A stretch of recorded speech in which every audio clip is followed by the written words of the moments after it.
What is up, everybody? Welcome to my stream here on lichess and Twitch. We're doing our subscriber stream game analysis. I call it in-depth game analysis with subscribers here on my Slajit channel on Twitch. You guys can also watch the replays if you choose to on YouTube. Video chess training, all one word, on YouTube. Welcome to the chat, guys. Asterbait, what's up? Today, I was originally not going to have the stream because I had been planning to travel, but I did not have to travel today, so I am in the town and ready to do our usual stuff. So we've got submissions for the analysis stream. Coach Asterbait, Yabatis, Naj Papa, Zen Chess, Saeed, and Mr. Slow. Okay, that's seven subscribers thus far. We have room for 3 more. Typically, I'll analyze up to 10 subscriber games here on the stream. Welcome, everyone. It's Thursday on lichess.org and Twitch. I'm in Budapest, Hungary. William Paschall.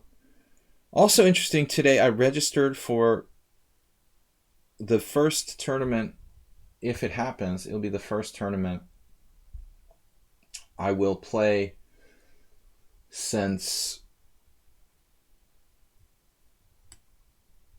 it would be the first tournament I would play in a year and a half. I think since April of 2018 was the last time I played in an open, any kind of open tournament other than team championships. Relatively weak tournament.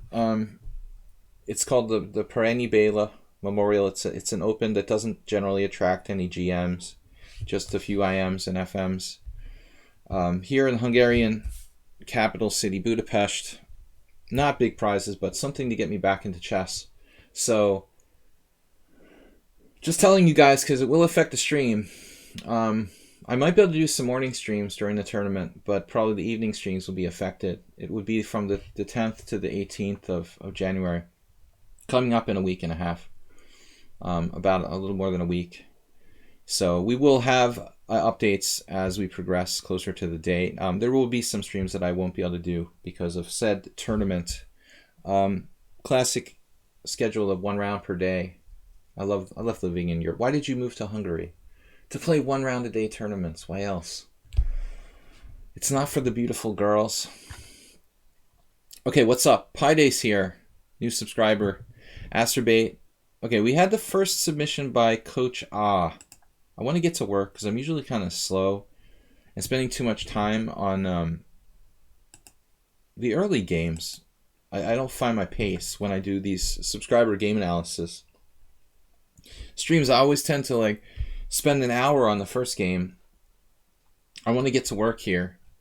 I didn't get back finally. I never left. I was able to stay in Budapest rather than go abroad this morning, so that was fortunate. I didn't have to travel as originally I planned, which is good. So we are going to start with Coach submission.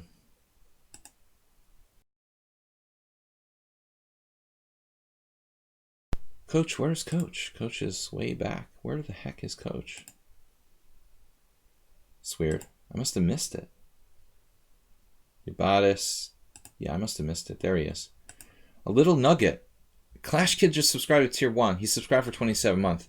Actually, Clash Kid is a founder.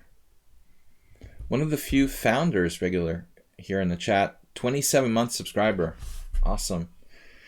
T-Dark, welcome. Mr. Coffee, our moderator, one of our moderators, our primary moderator. Actually, we haven't seen JCS in a while. Has anybody seen JCS? He hasn't been on the stream. I guess it's just too hard from his American, that I'm streaming in Hungary. It's not so easy for you guys in the West. Here's a little nugget for the start of 2020. Very modern game. Smyslav Lombardi. Actually, Coach Oss submitted this because I played this same variation the other day. How can I copy this? I guess I could just copy this analysis into the... We should be able to just copy it as is. Copy, tools, board editor. I didn't want tools. I didn't want board editor. I just want analysis board. All right. We'll do analysis board. Paste. Is this going to work? No. No, it's not going to work. It's going to work. It didn't work. Why didn't it work? All right, let's see. Why is it not working, you think? Because of those plus, plus, minus at the end? I would think this would work. Like it would accept this notation. If not, it's no problem. I can just enter it in. C4, knight f6, d4, d6, knight f3. I'm not sure about the move order. It's not knight f3. It's knight c3, e5. My board is e5,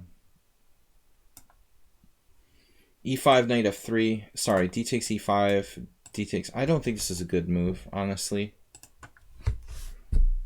D takes e5. Happy New Year, Rufus and Doofus. Welcome, guys. I tried to import it, but it wouldn't work because it was handwritten by Coach A. So he added some symbols and stuff that might have upset the hierarchy. I don't think the reader likes that. So this move, it's a fundamental violation of principle. You know, you're trading a central pawn for a pawn on d6. This is not really a good variation. The only question is, does white still have an advantage? Like, inherently, white has an advantage here in this position after knight f3. Okay, white has an advantage. He's better. It's a standard position. But if you play d takes e5, do you still have an advantage or not? That's the key question. After d takes e5, most strong players argue that white has nothing here. I tend to agree, but I think I'm playing the wrong position. Oh snap!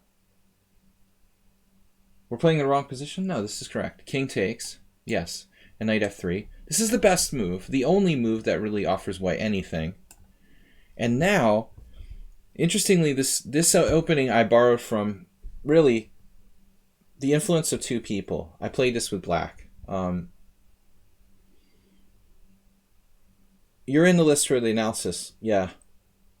Did I have a donation? Wow. Mr. Slowhand, what's up? 200 to get ahead of the sneaky Blobix. Maybe he won't show up. That puts you ahead of Blobix. Let me refresh my page so I can see. Mr. Slowhand, you're on the list too. 7th. But thank you for the donation. I just get so into the analysis, I just stop paying attention to everything else.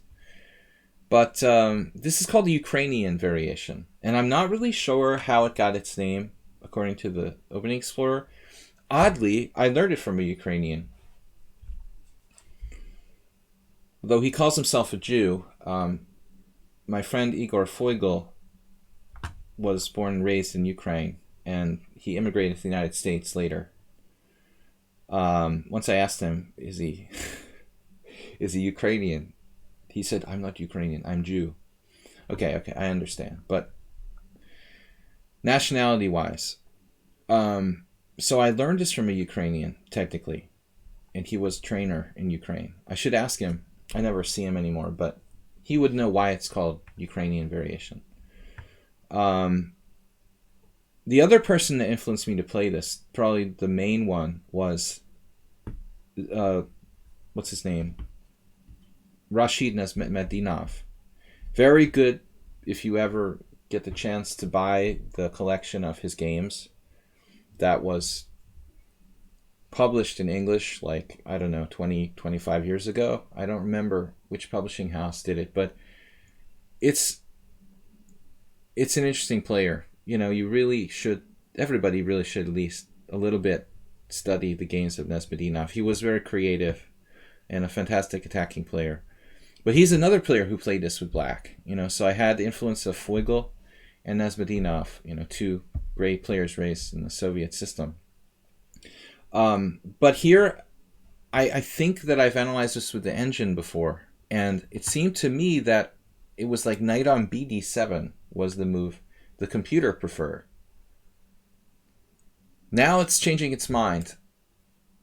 Typically, like, this move is better because black can play f6 and just sort of lock out all of white's pieces. Zen Chess with 500 bits. Awesome. Thank you guys for donations, Mr. Slow and Zen Chess. So, I mean, this probably is an old opening that needs to be, like, rechecked carefully, theoretically, for improvements. But basically, Coach Ah, he submitted this game for the stream. Lombardi played. And I'm not sure knight on fd7 is necessarily the best move or not. The computer is actually playing knight c6 here. Ironic that Ochotnik is a Ukrainian. Dude, this guy's got to stop. Stop that. You got to stop this. You are blocked. It's like a trolled account. All right, troll account blocked. So stop trolling me. This is interesting. Ochotnik, Moses Shervin, creative players. I don't know. Knight c6 is possible. Knight of bd7 is possible. So I played this like classic move, knight on fd7, and then Coach A or whatever pointed out like g4 has been played a lot. The basic idea is that when black tries to set up his pawn structure with f6, you can play like rook g1 and crack it with g5. There's like a famous game, I think Petrosian may have won, actually, Coach A. It seems to me, very far back in my memory somewhere, is, you brought up Lombardi game or something, but it seems to me that there is Petrosian. We should check historically. I don't know. But a lot of improvements here. Like the computer is playing h5. That's a theoretical novelty. I mean, you got an engine that's pretty strong calculating 20 moves deep. It's playing h5. Interesting. So let's see the note again here. Coach A made life difficult a little bit for us. So he's giving knight f3, knight fd7, bishop d6, interesting. Maybe knight of bd7. g4. Yeah, g4. Or bishop d2, c6, g4. g4, c6, bishop e3, bishop b4. So, we'll look at that. We'll never forgive Coach A for not putting this in a study, or at least putting it in PGN. e5 takes, queen takes queen, king takes. Knight f3, knight fd7. I don't really like bishop d6, personally. He mentioned that. Knight fd7. So now g4. He also mentions this. It's possible to do bishop d2. I wouldn't play this with white, but it's possible white still has an advantage. Interesting move here, knight g5. I thought about that. Oleg Romanishin became my Facebook friend today. He's also from Ukraine, but he's playing white in this game in 1977. Knight g5, king e8. Epic, famous player. g4. So this is our analysis. c6. Is c6 good? If f6, the idea would be to play g5 at some point. It seems like a sad way to play as white. I don't think of it as sad. I think of it as the best way to play after this incorrect exchange of queens. Most people make a complete goose egg and destroy this completely with white. I mean, most people with white who play the queen exchange have no clue what they're doing, and they lose like bunnies in 10 moves or 15, 20 moves. Very easy to lose with white in this. But I think that it's interesting that it's actually slightly better for white if you know what you're doing. If you like endgames, I don't think it's bad. But the idea of playing aggressively with rook g1 and g4, g5, yeah, it's known. Anyway, all right, let's go on to our second game. Coach Ah. He actually said c6. Sorry. He suggested c6, bishop e3, bishop b4, and queenside castles.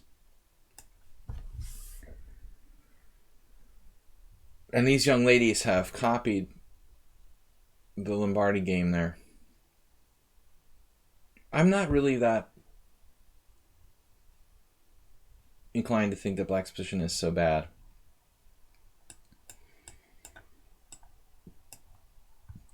Here black played king e7.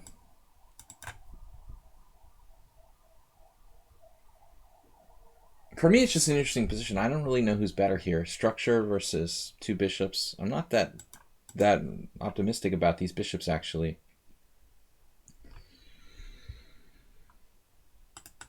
No, it's not that easy for white. Looks like rook g1 is a good move. But maybe Coach Ah's other suggestion of bishop d2 first is interesting. Now f6 or c6. Let's say f6. And then g4.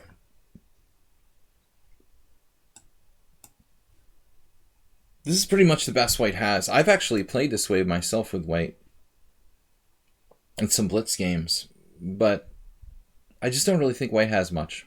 So the general rule is d takes e5 stands. I don't think it's very good for white. If you're trying to play for a draw, I'm not even sure it's the best idea there. But there's a Romanician game with black, actually. So he converted to the dark side. Okay, guys, the Ukrainian variation. Not a bad opening for black, but the problem isn't this. The problem is knight f3. This is a problem. Black has to transpose to the old Indian now, or play some weird Mexican defense with like knight to c6. You have to maintain your strong point on e5, unless you want to play something. Nesmedinov famously played queen e7, by the way. Even though he knew that it was bad. There's actually a story about this. He annotated the story behind why he played this move in a tournament game he famously won with black. So that's dubious for black, but you know, maybe kind of fun.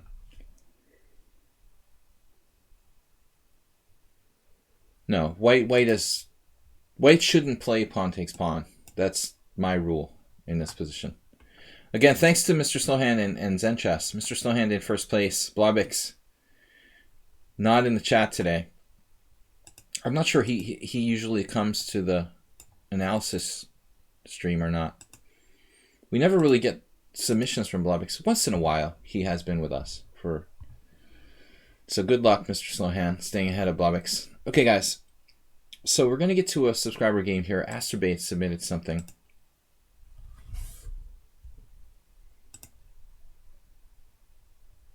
Is this right? Is this the right game? This was not the one you submitted. Asterbate, where's your game submission? I got a bunch of emails from Asterbate, but I'm losing the right one. It should be after Coach Ah. I got some lag, guys. Just bear with me here. We seem to be lagging. Here it is. Or not. I can't find your game submission, Asterbate. Where is it? This one? This one? Harpsichord Knight? That was the first one. You gave a long story about I.A. Horowitz here. He's putting quotes in. I thought this was something else. Okay. Asterbate versus Harpsichord. Alright, sorry. This was the correct game. 18 viewers. Welcome, guys. Alright, knight f6, d3. Really no choice other than knight g5. You know the problem with knight to g5? If you play knight g5, it's a perfectly good line, but you lose the initiative. See, that's the problem. This move, it wins a pawn but loses the initiative after d5. Pawn takes pawn. Perfectly playable variation. There are other options too, but the problem with knight g5 is that if you're an aggressive player, most aggressive players inherently don't want to be up a pawn but lose the initiative. And that's what happens in this line. White gets up a pawn, but he loses. Black's playing more dynamically, sacrificing a pawn. So, while knight g5 is a perfectly good variation, I think that most people don't prefer it because you actually lose the initiative. So, d3 is the main line now.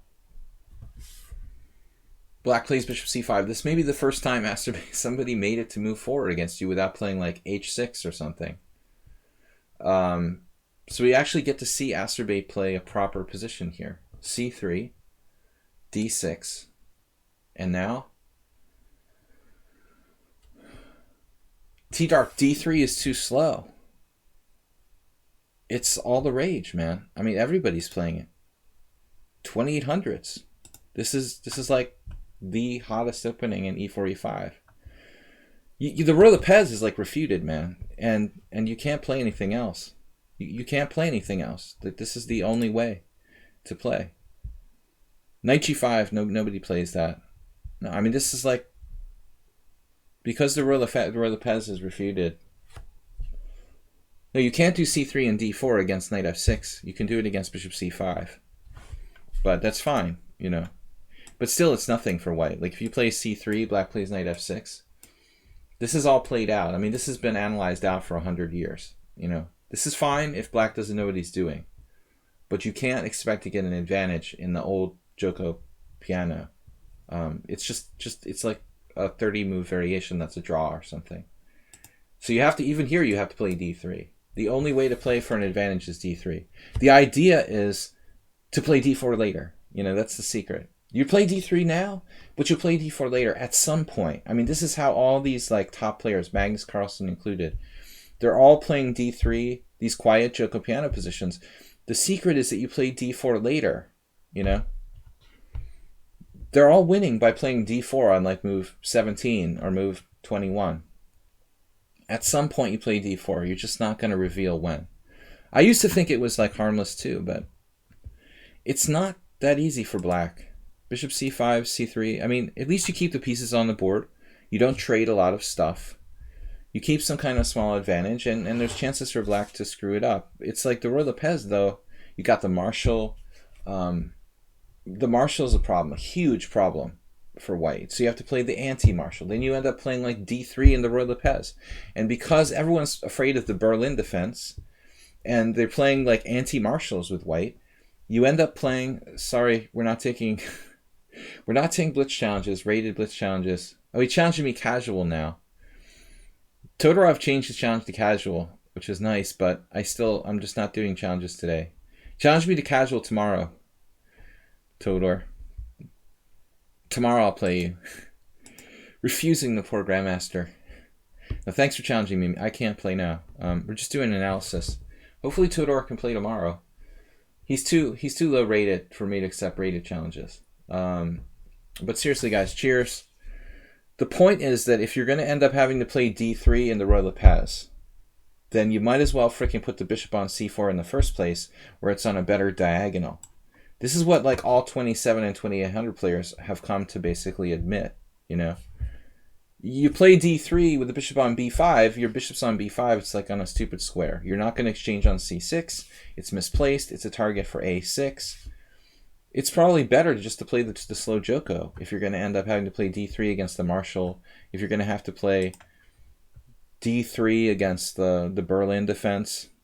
You know, just admit that the Royal Pez is refuted and play the Joko pianissimo. That's the only choice. But I take issue with what Asterbate did here. Like b4.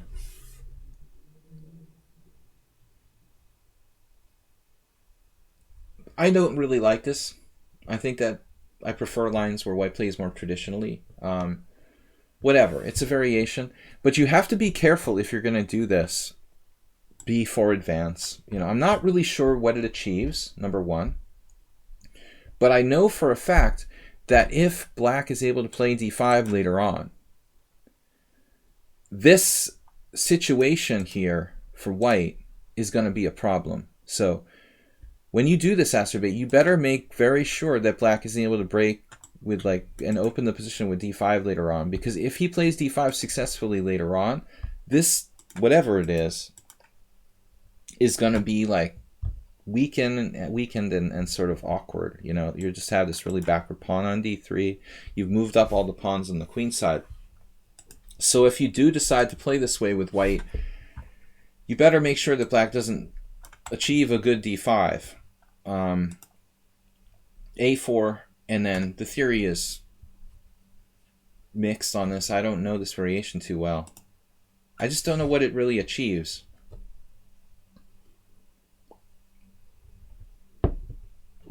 It's almost like a macho sort of demonstration on the queen side, like A4, B4, okay, I'm a tough guy. But ultimately, what does this really do? What did we achieve? We've expanded on the queen side, but it doesn't really do anything,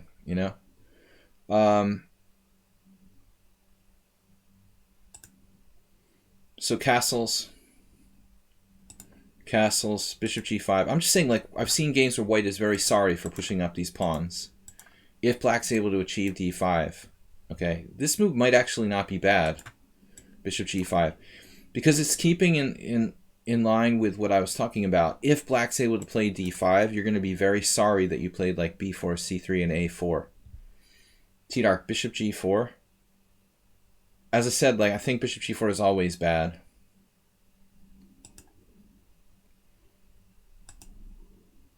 This move is it's always bad, in e4, e5 positions. It looks like it's been played, but I don't see what it does. You need that bishop. Under no circumstances can this bishop be exchanged. h3 arguably might be a constructive move for white, so I wouldn't play bishop g4.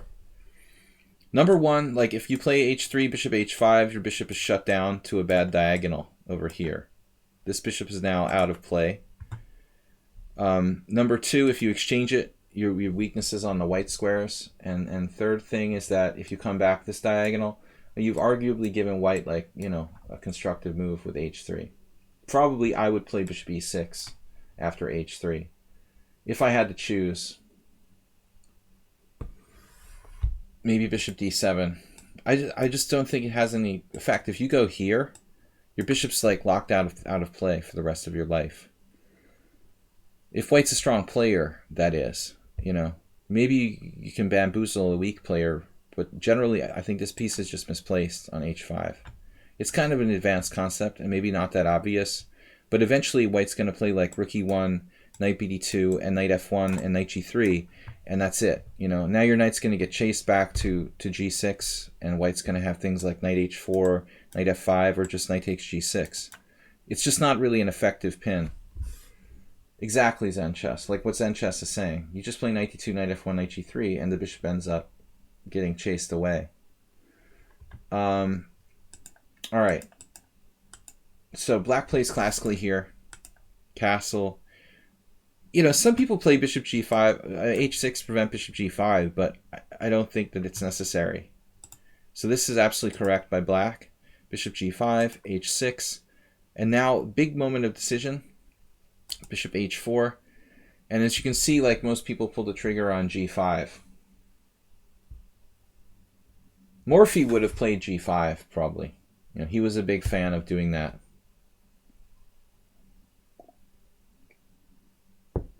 As you can see, there's Kopian, by the way, very good player, playing white here in a game 2016 against Ganguly. So this move, if you think in terms of generalities, you may hesitate to play this move. Oh, it weakens my king side. But if the sacrifice doesn't work, then black is good. King g7. It's very interesting that the engine likes white here. going to depth 20. I want to see queen f3. It just dropped. It just totally dropped. It was like 1 point something. Now it's dropped down to point 8. Rook h8.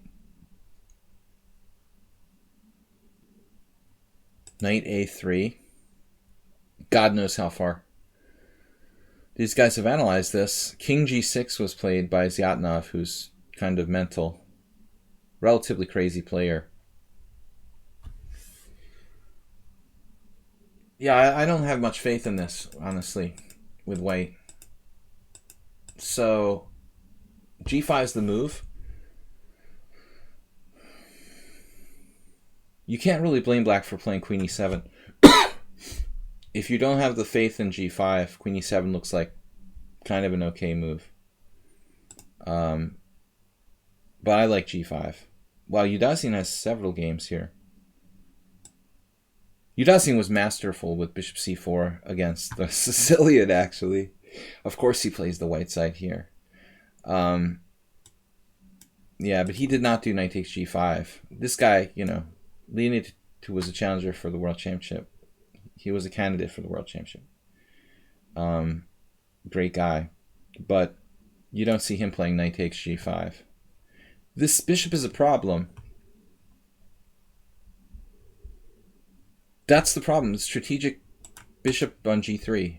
It's a very sophisticated position. You've got players like Akopian and Udasin, world famous Soviet era grandmasters.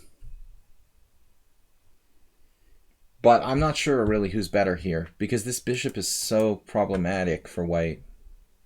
I think I'd rather be black. Anyway, your opponent didn't know that, and he played, what, queen e7, knight on bd2. This is the Rubinstein maneuver. Knight d8, knight e6, that we borrow from the... We borrow this from the Four Knights game. But, I'm not sure if your opponent was aware of that idea. It's really hard to break the pin, yeah, and this is one of the only ways to try to do it. Like knight e6, I guess, would maybe support g5. Well, I don't think that white is necessarily playing for d4. I'm not really sure that white has a absolutely cohesive plan. Depends on what black does. Bishop e6, and now Azerbaijan busting theory here. Wei Yi versus another Chinese Grandmaster 2014. This is about the longest I've seen Azerbaijan stay in book. Rook e1 looks like a principled move. We've got that idea with knight f1, knight e3. That's important. The rook e1 also sort of influences the center. It would dissuade black from trying to play d5. Azerbaijan played bishop d5. The problem with this move is that, well, it doesn't really threaten anything, and it doesn't really do much constructively. You're not, you know, improving your development. So I like rook e1 better. Yuri Borishek played this. You're still in Grandmaster territory. Black did not know about knight d8 idea, although if he knew that, he probably wouldn't play bishop e6 in the first place. I mean, this may be a better move. I would probably go for this. Udasin Hess, 2004. So d4. This is what we're talking about earlier. Just because you played d3 on move 4 or whatever doesn't mean you're not going to play d4 later. That's the whole motif of, I think, the white side of this Gioco Pianissimo. It's kind of like faking black out. It's like Botvinnik playing the white side of the semi-Tarrasch. Famously played e3 instead of e4 on the white side of semi-Tarrasch. And then would like later played e4. It's more difficult for the opponent because you don't commit right away. And then you play it when you're ready, essentially. But d4, it's an interesting idea. I don't think the only idea. Merle Dixon, welcome to the stream.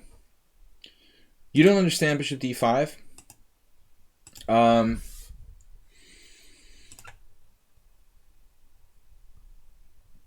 I don't think there's an active threat with bishop d5, but I guess, you know, it's physically preventing black from playing d5. I agree. But great minds think alike. This player I've never heard of, actually. Slovakian 2392 woman. That's not necessarily Slovakian, right? Probably Slovakian, though. Well, I'm not up on my Slovakian women, but that's a pretty high rating, 2392. I doubt she's a correspondence master. This is probably a real game. I'm basically like 15 years behind on my Slovakian women title players. But yeah, I agree. I don't like bishop d5. I don't know what it does so much. Black takes, pawn takes, knight d8. Now there's no square to go to. Maybe it would be better for black to play knight b8 so as to play knight on bd7 and break the pin. I think with the pawn on d5, knight d8 loses its appeal. This is a serious mistake by black, probably taking and also going here, compounding the problem. I suppose black can play c6. And now c4. Again, I don't know. You know, I kind of like rook e1 because we're opposite the queen now. But this is certainly not a bad move. Astrobate is really matured as a player. He's showing in this game. But now g5 is a different story. There's a problem. g5, knight, fg5. Knight takes e4. You know, this would all be fun and games. You know, it's all fun and games till someone loses an eye. But knight takes g5, knight takes e4. And there's a big problem. So I wasn't sure about this. The computer wants to play this. And then take with the bishop. It's all based on tactics. Apparently, black can't get out of this pin. Presumably, like king g7, knight h4 unleashes a torrent of threats. Astrobate has good instincts. You know, he's not calculating much. And I was scolding for that recently. He's not calculating enough. He's playing almost 100% on intuition. c6, knight e4, c takes d5. So he makes some crazy mistakes. It's hard to argue with this. This looks like black is toast on the king side.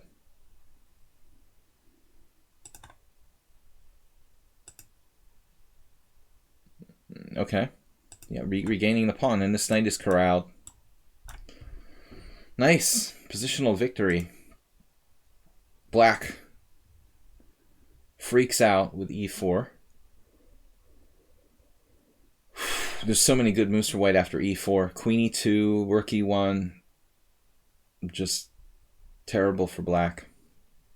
But you just took. That probably wins a clear pawn. The computer found knight d2, an even more subtle retreat. But I mean, this is a move that Astrobate's been missing the whole game.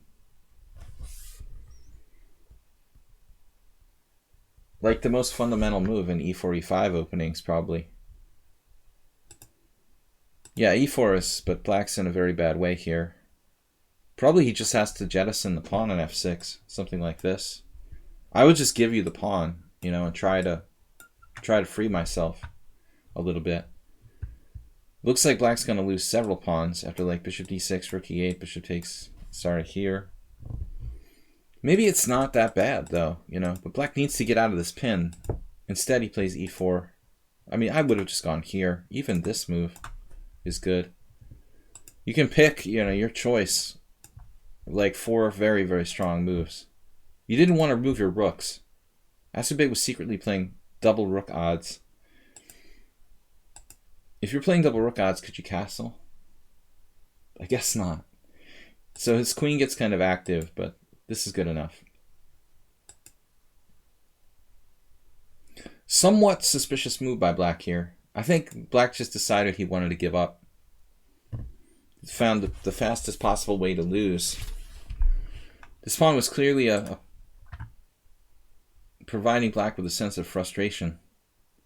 Uber Driver, what do you think about rook a3? Is Uber Driver here? Brother Merle? Bishop d5 was better than you might think. It also stopped queen e6.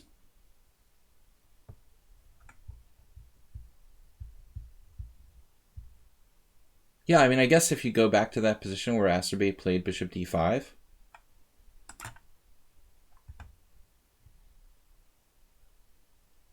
yeah, I mean, what Clash Kid is pointing out is that black has the threat of playing bishop takes, knight takes, bishop, and queen e6, breaking the pin.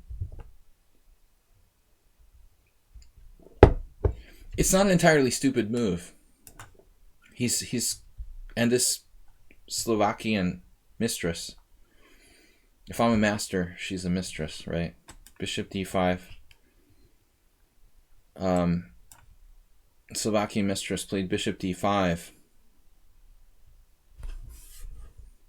I think FIDE should change the titles. Sound more like BDSM. But anyway, that's a topic for another stream. Bishop d5. Positional. Yeah, it's like a positional move. My qualms with it are that it wastes time, you know. This is more of a constructive move in the traditional. I'm with Yuri Burishek and Wei Yi. We're down with constructive moves at the Grandmaster level. But anyway, it wastes a little time. But you know, the classic statement, right? In closed positions, time is not so important. Every chess book ever written says that. The Grand Mistress. Who's the Grand Mistress? Alright, so Grand Mistresses. It's starting to sound like some sort of lodge or something. Anyway, black just dropped a queen. Asterbate's opponents, they're just freaked out by his precision. Queen h5 looks good. And black didn't even play king h7. He didn't even play king h7. Yeah, he did. All right, king h7. The stopping the only forced mate.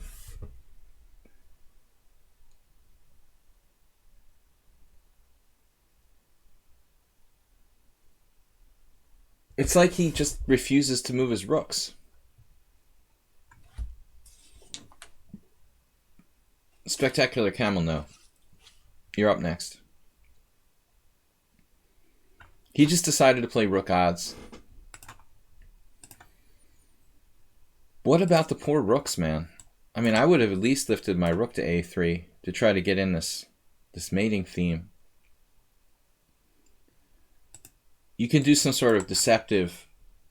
This is right up your alley, Asterbate. Some sort of deceptive, knight e5 sucker move, so you can get clearance and mate with the rook and queen on h6.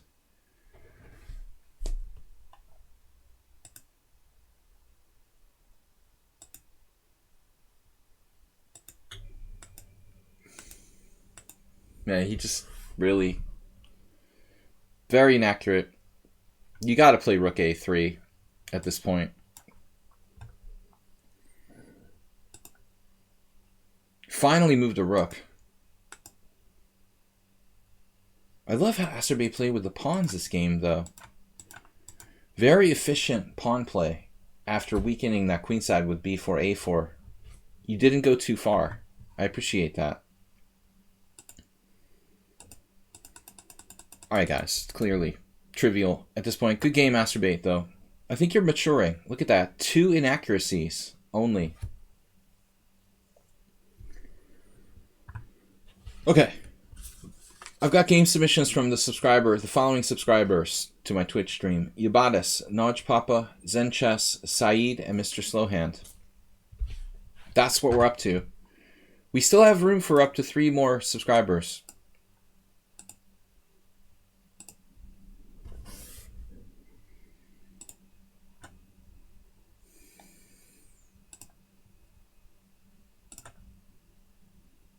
You bought us how not to use a space advantage.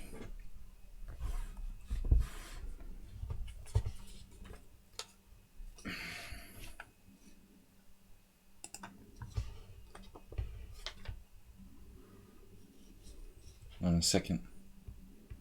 Hold on a second here. All right, we're good.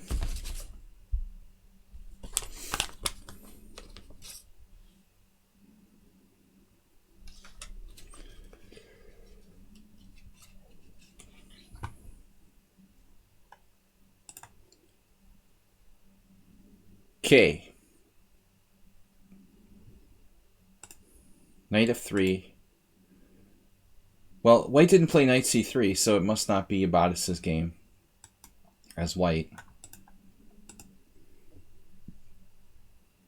Our hero in this game, Abadis, has developed a sort of fixation on playing knight to c3 and knight c6 every single game. But he's now becoming like a specialist in it, so.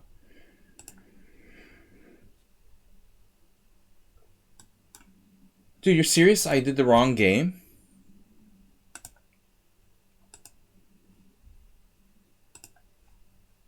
Oh no. Now you made me... I did the wrong game. Teach with Mr. Hat. I know Mr. Hat. Came to my wedding. Alright. We go way back. So, no. Is this the correct game? This is the wrong game.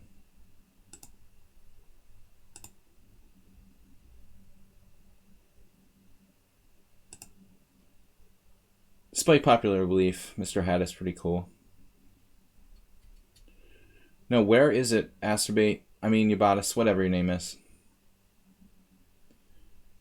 Where is your name? Dude.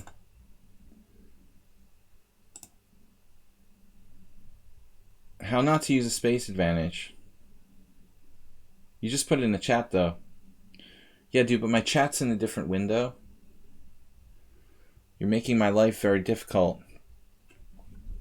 I can't copy the... Can I? I guess I could copy it. All right, I'll copy and paste it. Life is so difficult around here with you guys. Copy, paste,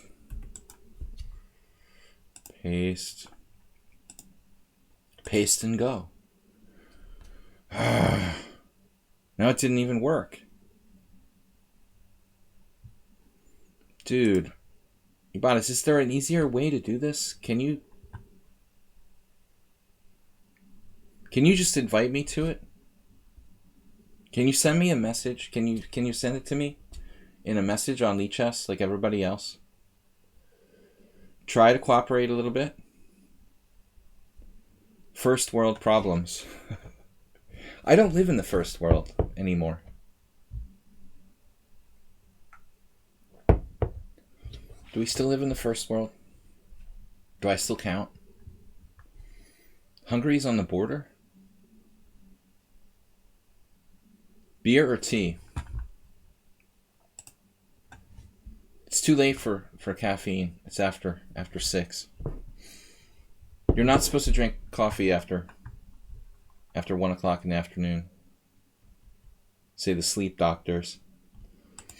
But I think that's a little exaggerated. That's beer.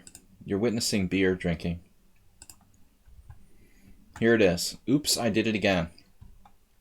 It's like Britney Spears. The Britney Spears of chess. Well, I think this is the correct game. I don't know. It was formerly part of Austria, right? It must be First World. I was just referencing the Hungarian-Austrian Empire earlier today. I didn't have to travel to Vienna after all. That was originally my plan for today. Fortunately, I didn't have to go to that primitive side of the empire.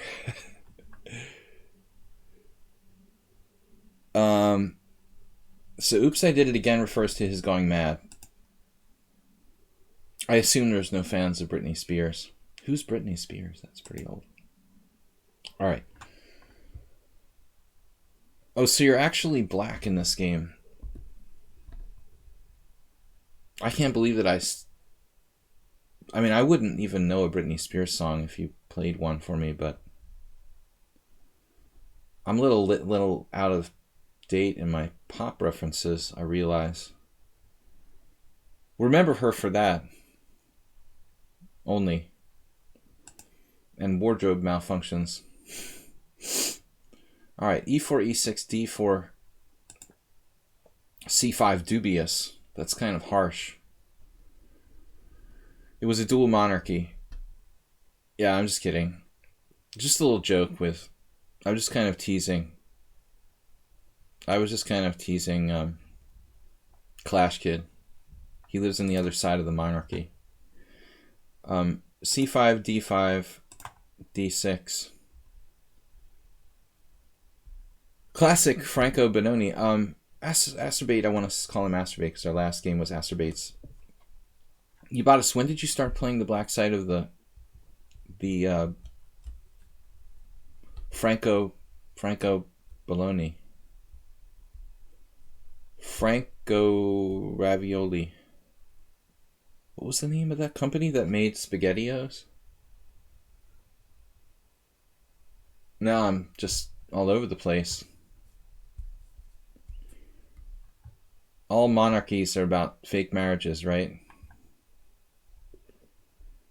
It was just another kind of fake news. Anyways, I think this is not a bad opening. People tend to overextend themselves. You know, an interesting point that I never really appreciated. I studied chess with books, of course. There was no internet when I first started. And I'm that old, like the dinosaurs. But in the chess encyclopedia, opening encyclopedias, this type of position, I think that like almost all chess opening encyclopedias would typically recommend knight c3 as superior to c4. But in certain positions, the engine is actually preferring c4 to e4. If you take this example, maybe the best example is e4, let's see, e4, e6, d4, c5, let's see, e4, e6. Actually, no, a better example would be d4, c5. This is what I wanted to say. Okay, after this, e6, all the encyclopedias, the opening encyclopedias used to say that e4 is white's best move here. But it's very interesting. If you put this on Stockfish, it clearly prefers c4 to e4. And if you look in old-fashioned chess opening books and encyclopedias, the majority of books recommended e4 as better than c4. c4 simply transposes to a normal Benoni, whereas e4 leads to independent positions. I was always under the impression that e4 was stronger than c4. But Stockfish feels that c4 is actually stronger. Well, Stockfish's evaluations are a bit exaggerated, you know. I don't think you should necessarily apply that. I don't think that you should necessarily take those evaluations literally. I always joke that you should cut them in half, probably, if you want to be realistic. I would cut it in half and say white's like a half pawn better, based on space. But it's interesting for me, not the number, but the difference, how much better it likes c4 rather than e4 in this position. Now it just dropped. Look at that. It just dropped off the cliff. It went down to 0.3. I have a student he's a computer programmer, and he's like an expert chess player. And he said to me first thing when we started working together, don't believe anything the computer says. You know, and I think this is good advice. Don't trust the computer evaluations. I think that we can't take it too literally. It's good for like blunder checking and stuff, but you can't base everything on that. I just wanted to point that out because I think it's interesting. Anyway, e4, e6, this is a slightly different position. White's already committed to e4. A two-move bias. Yeah, I see that, Zen Chess. The two-move bias is very, very prevalent. It changes his evaluation from one move to the next by like half a pawn based on whose move it is, which is really ridiculous. So now I played c4. Here, you have a choice between pawn recaptures, obviously.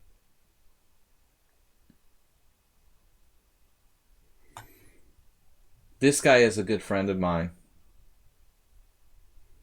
The great Solansi Emil. But Solansi plays this a lot. He's had very good results. It's quite deceptive.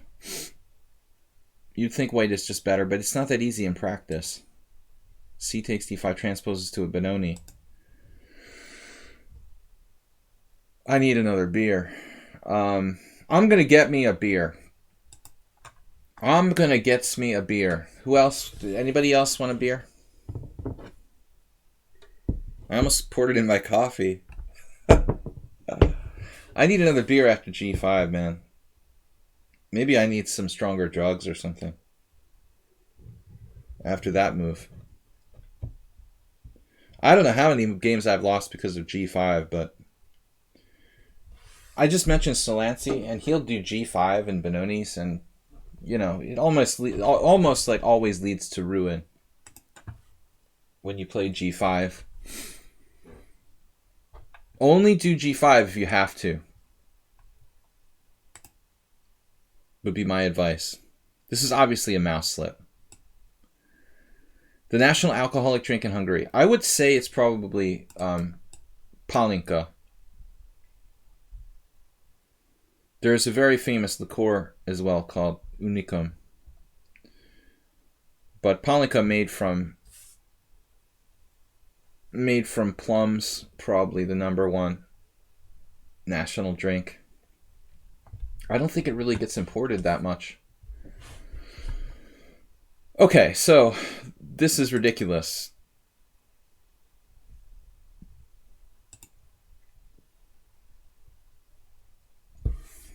I hope you were trying to play g6. I really do. g5 was entirely intentional. This is like Mamedyarov on crack or something. This is, you take Mamedyarov to a crack dealer and make him start smoking drugs. I mean, g5 is ridiculous, dude. This is horribly weakening for black. It's like the Grob. Alright, but we're not going to take it too seriously. Anyways, black should play g6. The other options are interesting, though. I faced bishop e7 with the idea of bishop f6. Even knight e7, I think I've seen. Don't really like it, but yeah, g5 is horrifying. Okay, bishop e2, freezing the g-pawn. Bishop g7. That was obviously the plan. To play bishop g7, the macho Benoni. Knight c3, a6, okay. g4. Just when you're expecting knight g5, trapping the piece with h6. The free pawn. So, do we call this a sacrifice or a donation? It's not quite a macho Grob, exactly. No one else got the macho Grob reference. But yeah, clearly, you know, rook a7 is the idea. The Asterbait maneuver. Chess Viking Wales. I don't know if I'd rather have Chess Vikings or Chess Wales in the chat.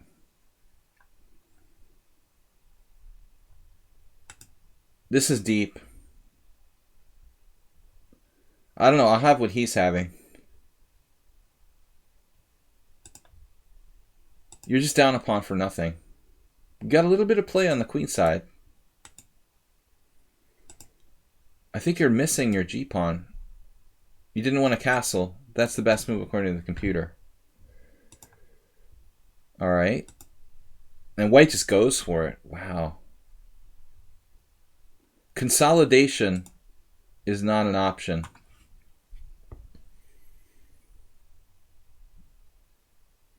I have to admit being surprised that white played f4. I mean, I can understand the temptation. I wonder if any like famous chess players must have used drugs, like morphine. I'm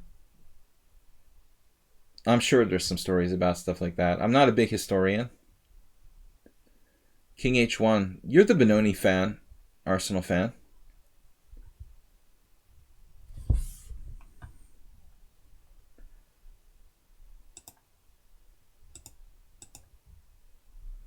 It's surprising to see a player who was so conservative with like 92 suddenly open up with f4. Rook g8. I suggest to you, to try like next time you could play something like d4, knight f6, c4, rook g8. You might as well just do it this way and then play g5 like on the next move. Has anybody done that? Of course. This has got to be good. This has got to be better than what? This is natural. Completely natural. Sherlock Holmes style. Chess master.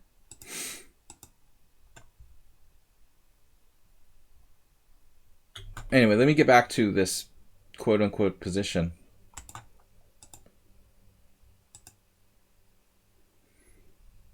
Ample.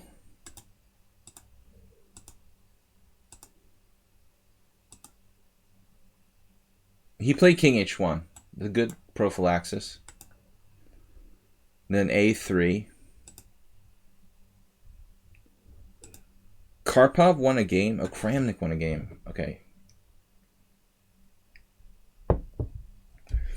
I saw Anatoly Karpov, and then someone said Kramnik won a game against Aronian. I thought you said Karpov won. I was like, how did Karpov beat Aronian? Not in this decade.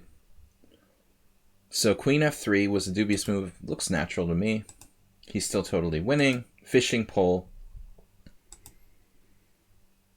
This isn't right. After all that, he took your knight. So little respect for the opponent. Yeah, this is just insane. I would never take that knight, even on drugs. King e7, not rook g8. tg8. Kochai became European. Or Russian or something. Tone. h5, h takes g4, h takes g4. Let me guess. Now, apparently white's still winning, but he has to calculate. This was an interesting try. I mean, he got his queen. He blocked the h-file. Now, the engine says you should play king d7 first.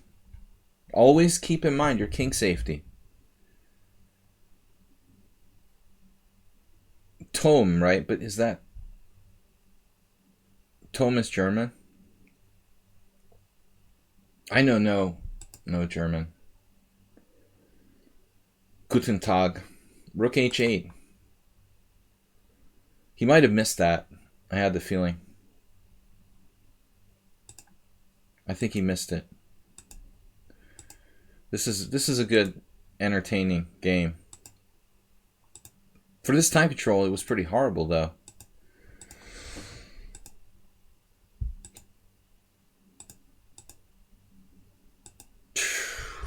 Okay, well, I don't know what to say, Spectacular Camel.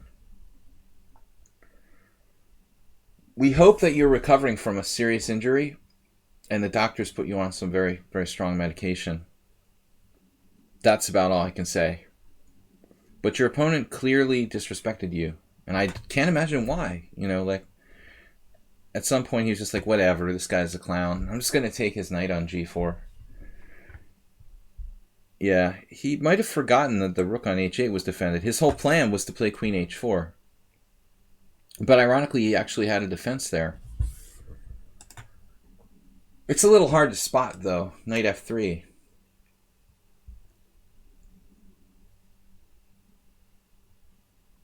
Of course, Spectacular Camel was like bluffing here.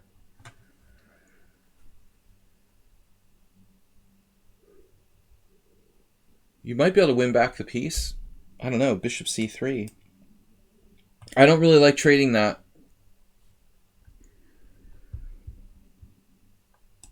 At first I thought the idea was to take here, but I guess the idea is to check. I don't see what we do on knight h2, though.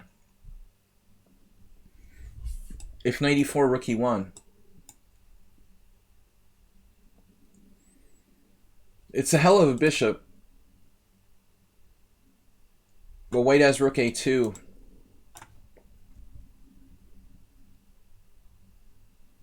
No interesting position might arise, like some sort of strategic situation where you play f5. And I mean, even if white were up a piece here, I don't know. The bishop is still... It could get in here, though. It can get in the game. That was just really crazy play. Crazy lunatic. Alright. Now we're going to do some serious chess. Okay, that was a good sort of joke, but...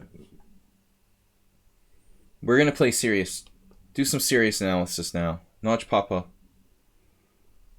suggested a serious game to us here. So, my submission for analysis stream on Thursday.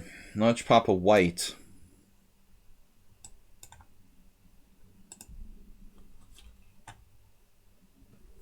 Last time he had a nice French defense that he submitted. My fellow Hungarian resident. He's a native to this country. For those of you that don't know, I'm living now in Hungary full time. I was often going back and forth, but I no longer have residence in the United States. So we're permanently a resident of Hungary. For the moment, anyway. d4, d5. Bishop f4. Okay, I make fun of the London system a lot. I don't really like it, but I have to admit that it's not a bad system. It's just kind of repetitive, and objectively, I don't think that it should offer white an advantage. On the other hand, it's not a bad system. It's easy to play, and I think that new ideas have been injected, by a lot of players using ideas based on knight c3. Then on the other hand, I think basically it's gotten a little bit overused. Now we're at the point where basically it's reached, I think, its saturation point. I don't think that you can keep playing the London system because everybody knows it. Everybody's seen it 100 times out of their last 200 games, and it's become overused. Yeah, it is kind of amazing that... But I have to ask you this question, seriously, Coach Ah. Would it matter what opening Magnus plays?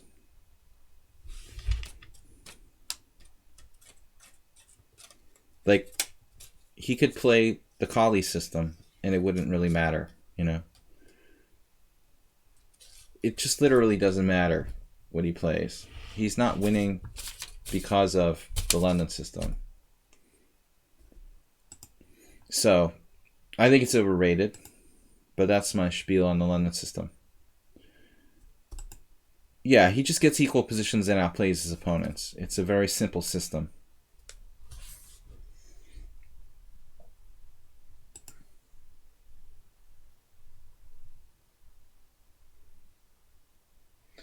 Yeah, now Notch Papa goes astray here. I mean, at least theoretically speaking. You pretty much have to play c4 against the Slav setup. I have one student who plays both sides of these positions, and I've seen a lot of games recently from them. A lot of stuff with like c4, bishop f5. Okay, black doesn't have to play bishop f5. You have to leave the stream now. Okay. Well, I hope your father's okay, Saeeds. I will do your game, and I certainly wish you the best of health to you and your family. I hope everything works out for you. So you can always watch the reruns. We're gonna do the game regardless whether you're here on the stream or not. So good luck. White played c3. Yeah, this is not good, you know. Yeah, pawn to be wild. The reason why Carlsen plays the Stonewall Dutch, because it doesn't trade pieces. It's explained to me by a very strong player. I never had really thought about it, but although the Stonewall Dutch isn't also like the Lenin system an objectively great opening, at that level, if you must win, what you want is like a really long, tough battle where there's still a lot of pieces on the board. He wants to avoid exchanges against, you know, slightly weaker players. All right, c3, knight on bd7. c3 is passive. You have to play knight f3 and or c4. Botvinnik English. Yeah, I mean, it's a solid opening. It's not that great, but it's not bad. But you can't just like play the Botvinnik English like it's the London system or something. I mean, truly, like the Botvinnik English is a setup that you can use in certain situations. I guess you can play against most things. c4, c5, c4, e5 type positions, and probably you can try to force it against the King's Indian. It's obviously like you can't do it in every position. Not quite as universal as the London system. But the same principle. It's essentially like white forfeits the first move advantage and gets a kind of solid opening. But I'm very disappointed with Notch Papa for playing c3 here. This is inherently passive. Black should equalize immediately. He doesn't.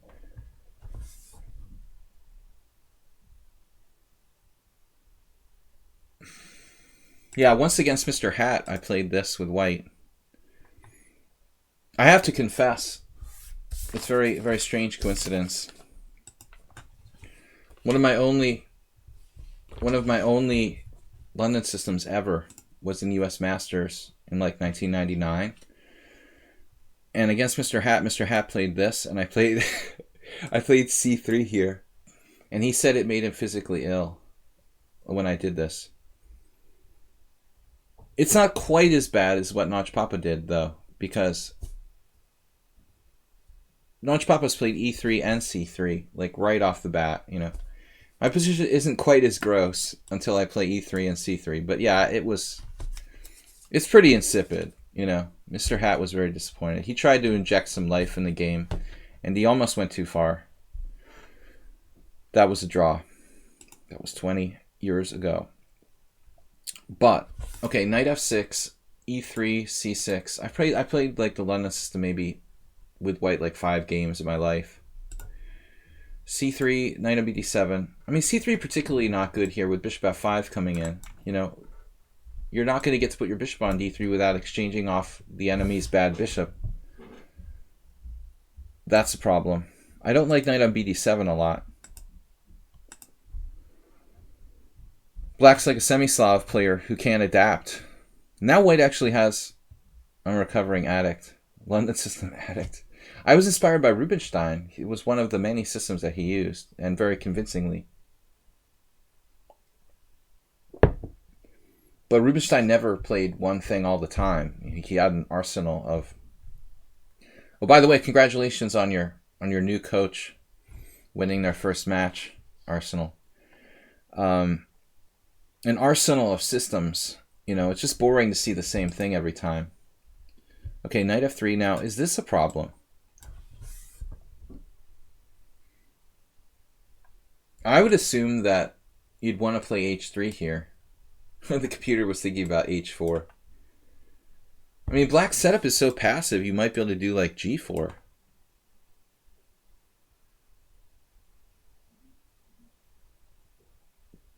Coach thank you for the donation. Black can't challenge with bishop d6. It's actually hard for him to challenge with e5. But by playing knight f3, Notch Papa makes it possible to play knight h5. I would really jump. I think that black should jump on this opportunity. He doesn't equalize, but at least he can trade a set of pieces. It's one way or another. You know, even if you have to do like bishop e7, maybe f6, g5. Or g6 followed by knight g7 and knight f5. That's kind of like a standard Slav plan. One way or another, black will eventually trade off one of the minor pieces in the next 5 or 6 moves and somehow get a little closer to equality. So it looks like this h3 is a very normal idea. I don't know if Notch Papa really plays the London system or he's just trying to learn it.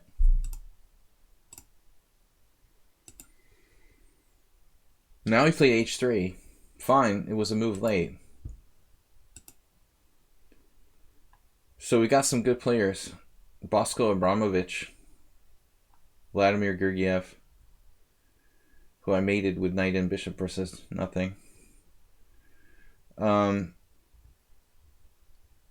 He resigned one move before mate. What a jerk. Make me play out the knight and bishop endgame to the point where he's one move away from mate and then resigns.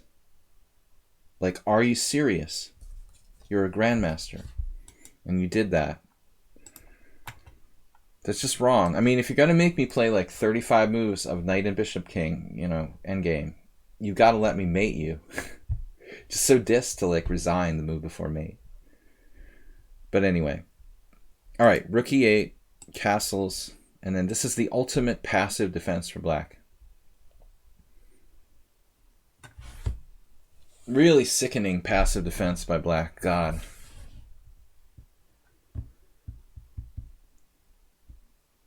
This almost looks like a prearranged draw.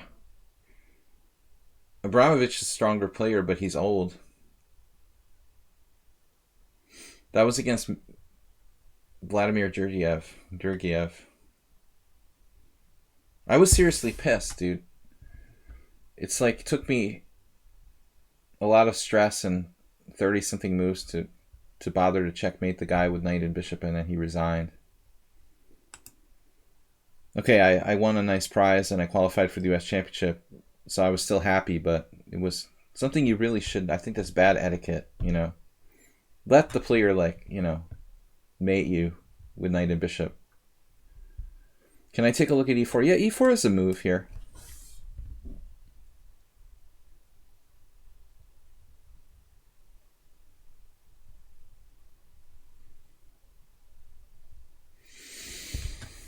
He's going to get to trade a set of pieces after something like this. I don't know. But I'm not sure like one exchange of pieces will automatically equalize here. Like bishop d6 or something. Maybe bishop f6. If black gets in e5, he may equalize. So you have to find a way to circumvent that. Yeah, there were attacking chances. White's still better here.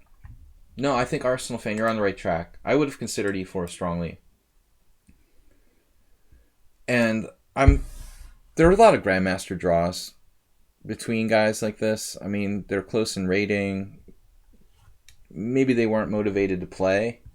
It could even be like a prearranged draw or something. It doesn't look like, you know... To be frank, like, Rod Levacki is a decent player. Like, he almost seems to be playing too passively, like it was a prearranged draw or something. I mean, I don't understand why the guy's playing so passive, but I understand in this case it's like a random 2100 on lichess, and he just doesn't know better. But this is like an over-the-board IM who's playing like this, who should know better. Yeah, more like a team championship game where no one has any motivation, probably. It's probably like the Serbian team championship, board 8, you know, where some guy's just like, well, you want to draw? Okay.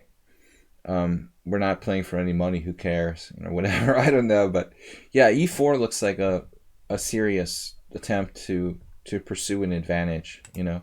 Abramovich just played a4. We're like an old grandmaster Arsenal fan. An old grandmaster who just tired to play anymore. I don't know. But anyways, so Notch Papa played 95. See, this exchange is happening anyway. And that's bothers me a little bit here. Are we going to take with the pawn on e5? I think we're going to take with the pawn on e5, go for an attack. In that case, maybe we want to consider bishop g3.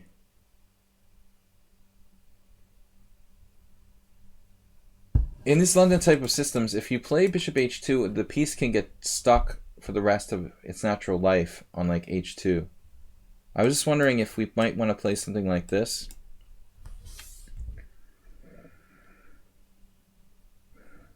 The bishop have like a 1% more chance of getting back in the game from g3 versus h2. Some attacking chances against h7. White still has something. My concern is, okay, you could play like knight takes e5, bishop takes e5, bishop d6, f4. I guess that's like a purist way of playing the position. The black goes here, threatening to trap the bishop on e5. Kind of a tricky situation. If knight d7, f6, the bishop gets trapped, but white has threats against h7. Maybe it's too strong.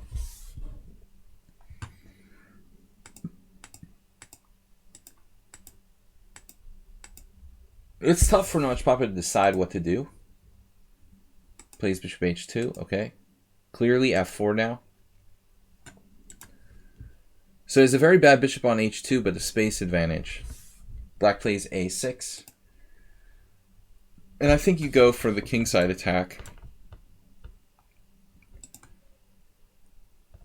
Here he played a really strange move, a4.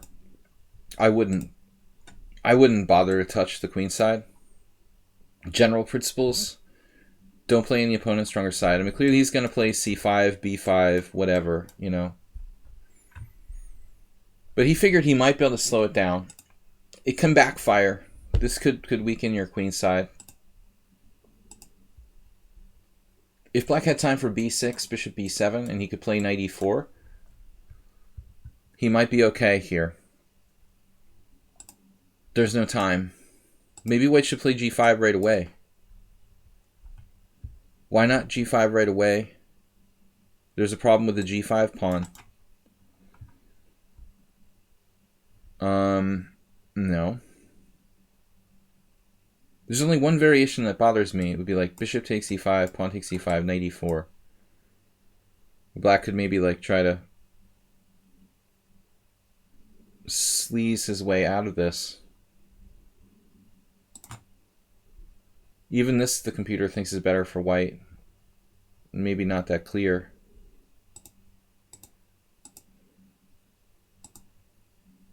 So I still like g5. You play queen f3. This is not a bad move. Still controlling e4.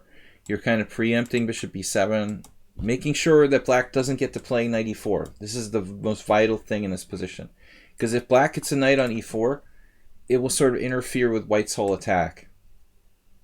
Any kind of these closed queen pawn games where you're doing an all-out attack with the pawns or whatever on the king side, you definitely don't want that knight to come to e4 and interfere with your whole plan. So this is the vital point. So queen f3 controls the e4 square. Bishop b7. Now white played bishop g3. Again, g5. Computer here just flat out sacking a pawn with knight e4. Knight e4, pawn e4, bishop e4. Here, you can play bishop e5 and play for like bad bishop. Basically, you would say you have a bad bishop. Your bishop's so bad, I can be down a pawn. This is very similar to the game where Asterbate had white in the Gioco Pianissimo, where the bishop is on g3. Basically, white's piece is so bad it even justifies him black being down an entire pawn, probably. So, he does not play g5. He plays bishop g3.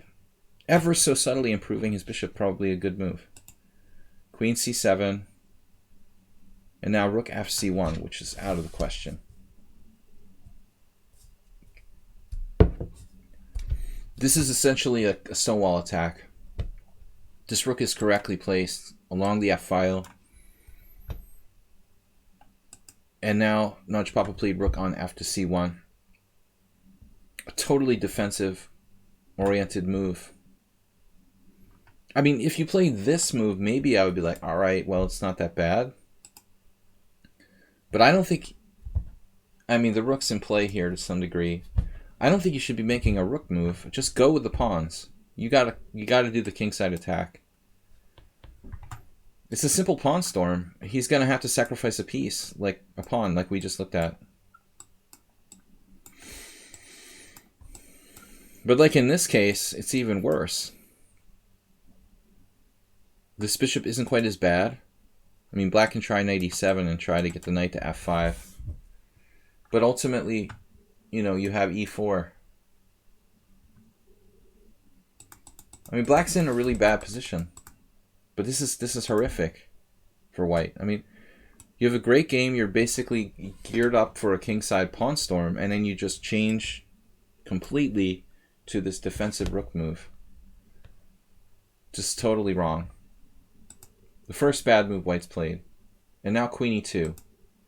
Attacking a6. At least there's, you know, some basis for this. And now black sacked a pawn. Wow. Okay. Chess Engine is claiming that black has compensation here.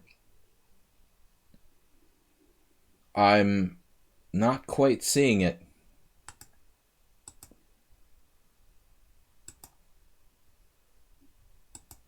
Okay, I don't understand why we just don't recapture on e5, first of all. Because I see this position. And I thought white is better. Blavix is here. Good evening. Saturday, 6 p.m. is cool. Alright. Highlighted your message. He redeemed points for a message highlight. Okay, come to my place. We'll have some beers. Alright.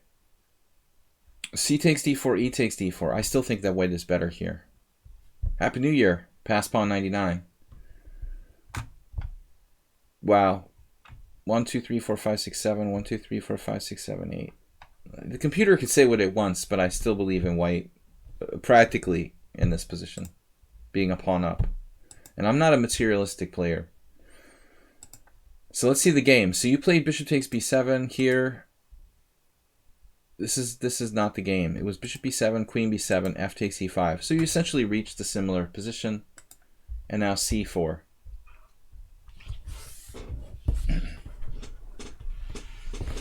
So black's playing it like a French defense.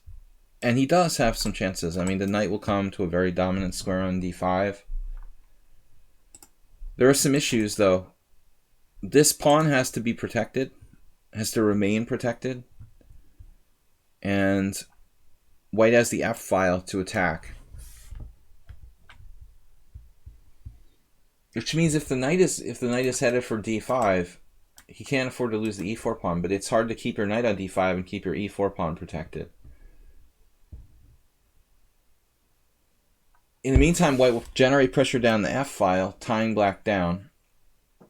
Maybe push the pawns, though I still don't see necessarily how white's going to win here. Is there anything to try to prepare d5 for white? You might as well just like offer him a bribe or something, Arsenal. Just slip him 100 pounds under the table or something. Preparing d5. It's like the only chance that black has is like his control of d5. Just look the other way while I take one of your pieces off. All right.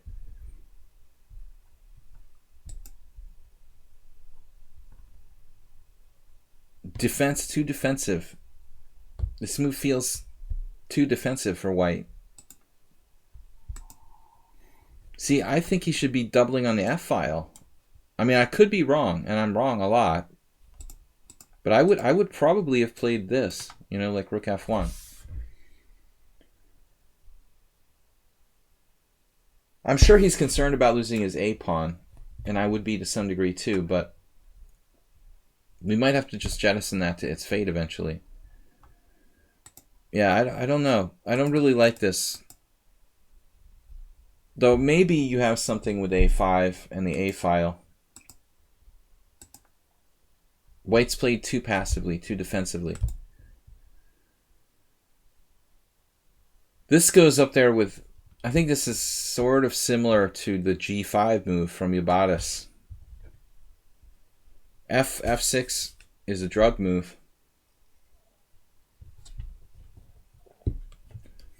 I could see, like, in some circumstances, if black was...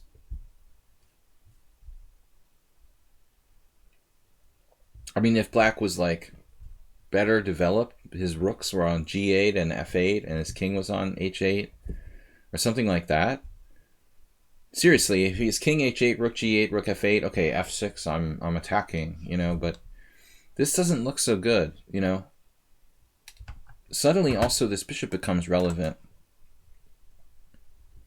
It seems like. Blavix, we can always use another game if we have time. Boring. Try to keep it boring here. Alright. I don't like this. I think it goes against the theme of playing against this bishop. Black is set up white square, white square, white square, white square, white square, white square, white square, etc. The theme is make white's bishop bad and set up everything we have on the white squares. And then all of a sudden he plays f6, okay? That doesn't make sense because now we have a weakness on the dark squares and this bishop starts to have like relevance in this position. Not only do we have a weak pawn on f6 that's on a dark square, well, we can put our bishop on g3 and control this diagonal. Can you imagine what would happen if something like bishop g3, f5 happened and the bishop was able to put itself on e5? This suddenly is like lost for black completely. You know, he went from some good chances to completely hosed. Yeah, he's opening up a very dangerous, you know, can of worms there with f6.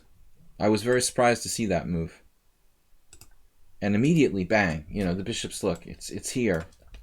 It's relevant. It's pretty strong, actually. It was a bad judgment by black.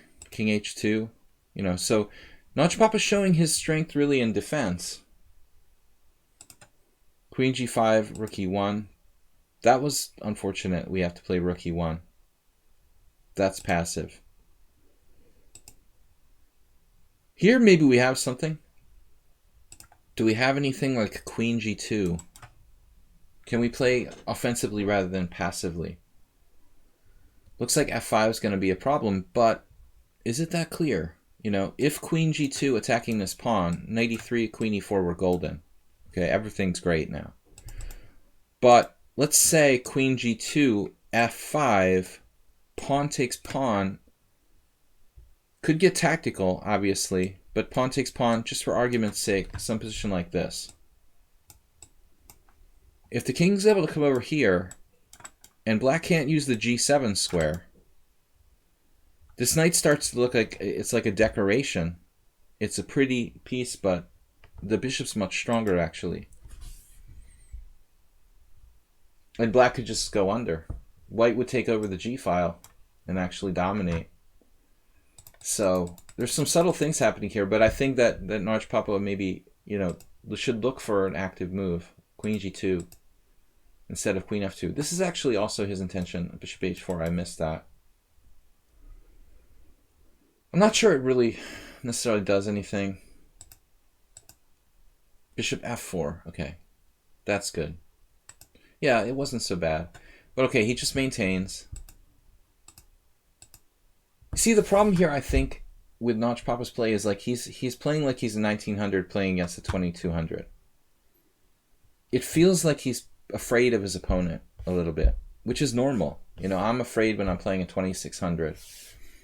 But if you just turned on Zen mode or whatever, and you didn't know your opponent's rating, would you play the same as you are here? I feel like Notch Papa's played defensively, a little too defensively in this game. If his opponent's rating was changed from 2196 to 1796, would Notch Papa have played the same way? Or would he have played more aggressively? It's an interesting question. You can't be intimidated into playing passively. You can be overconfident, though, and it can definitely be detrimental, Arsenal. This bishop is starting to look like a quite different piece than we saw earlier in the game. We also have to remember that Notch Papa plays the French defense, so he's like inherently sort of a defensive player. Not all French defense is passive and defensive, but most French defense players kind of like defending, I found. This is an interesting controversial moment. G6. Oh, man. Tell me black doesn't regret playing F6 now. I regret F6. 4M. Now maybe Rook G1.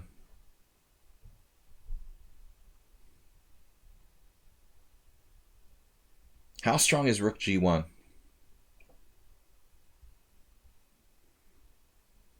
I mean, even pawn takes pawn.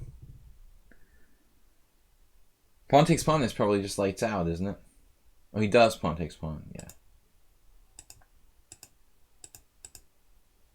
No, I mean Rook G1.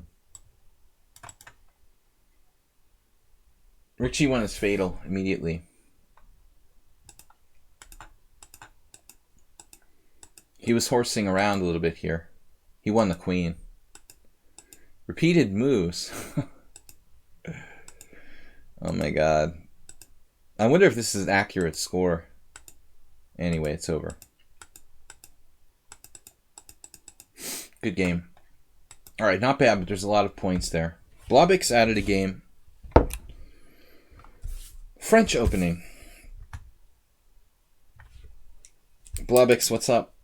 Thanks for joining us, guys. So, we're trying to do some serious analysis after some games are serious, some are silly.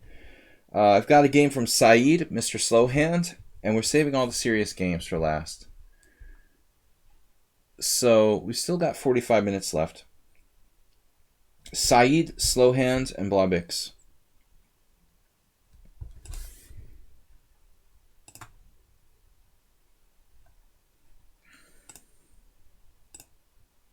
Guys, don't forget I do Friday stream. You're right, Zen Chess, you're next. Sorry, bud.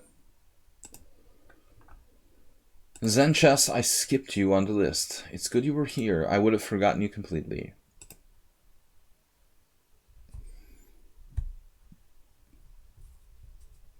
Yeah, we've got 4 games. Okay, 45 minutes for 4 games. We're good to go. It's fine. Last round of Omaha, Nebraska Midwest Open. In the end, we both got in a time pressure, had seconds left, and you're good at increment. At some point, my position just collapsed. We weren't recording. So what's the time control, man?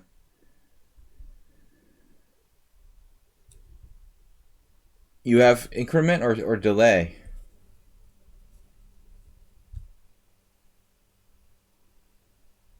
I don't know how you do it in the Omaha. 5-second delay. Yeah, that kind of sucks. The increment's better because you can bank the time. It's horrible if you get in like time pressure. You can't even relax for a second. It was better than the old days where there was no increment. But then again, we had longer time controls back then. Normally, Zen chess is quite good at an increment.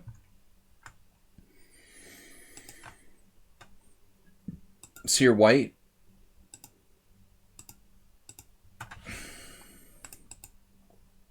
Tarish French. I think this move is worth...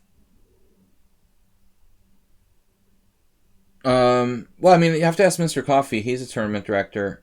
I think a lot of tournaments still have delay in the United States. It was the official, like, time control for U.S. sanctioned tournaments. Pass pawn. USCF didn't use increments. If it's a FIDE rated tournament, that would be like standard. But in the United States, like very few tournaments are played by FIDE rules and use FIDE official time controls or whatever. So the United States does its own stuff, and the delay was the traditional way to use the digital clocks. In Europe, and probably not, because Europe has adapted more FIDE type rules. But I think knight f3 is an interesting line as an alternative. Probably like this is a nice safe way to play for a small edge, although oftentimes it transposes. I would think that people with black would be less prepared for this move than a normal line, if you ever want to try that. Anyways, I believe that e takes d5. That's my philosophical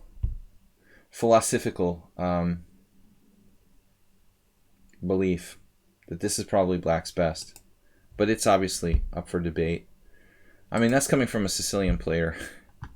This is basically a Sicilian style position after queen takes d5. It's all standard. But black here does not take on d4.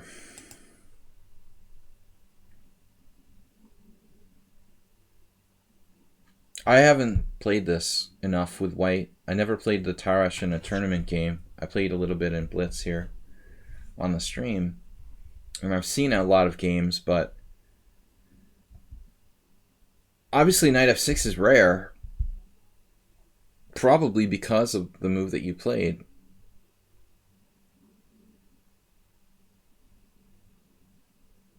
I don't know.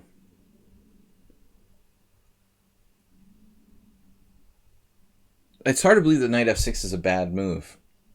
It's only been played 28 games. Black has a plus score.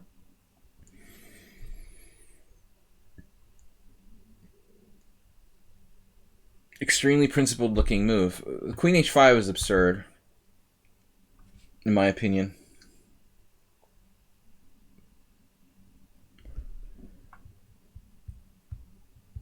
It looks wrong to play queen h5. But I guess it's not that easy to exploit it.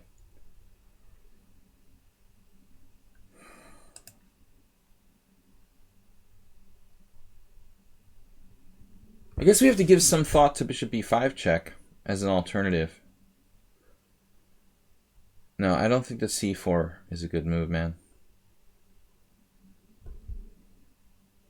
Stay in your lane, Arsenal fan.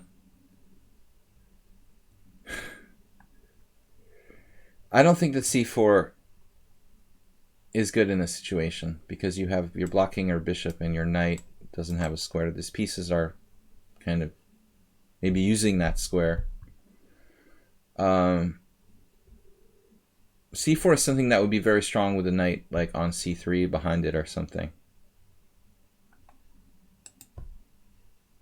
The bishop belongs on e2.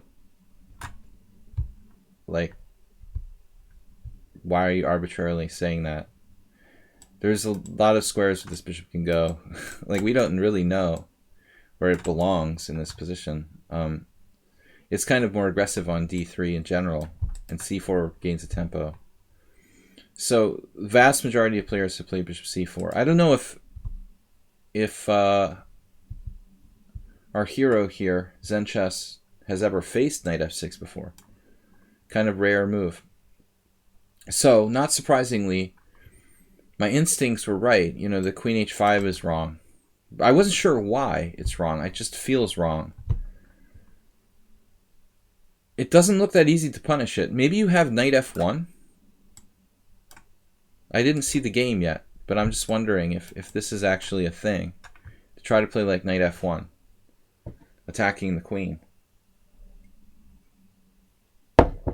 Maybe not absurd. You could almost trap the queen by force with knight f1. He'll have like cd and bishop e4 check though, just as you get close to trapping that queen. Knight f1 may be too slow. So queen c6, this sort of Friedman Daniel style move. Dean Hergott, Canadian. This looks like what I would play in a blitz game if I didn't know what I was doing. Ulf. I play like Ulf. And clearly this type of move is viable, especially since the knight doesn't have the c4 square. I would think that queen d6 is okay. But this is really gross. That just looks wrong. I was just telling Asterbait today how we want to have our pieces behind the pawn skeleton, you know, and particularly the queen. Such an easy piece to get trapped. Maybe Arsenal's like plan of bishop e2 could still come back to life. Here I don't know what to do with white.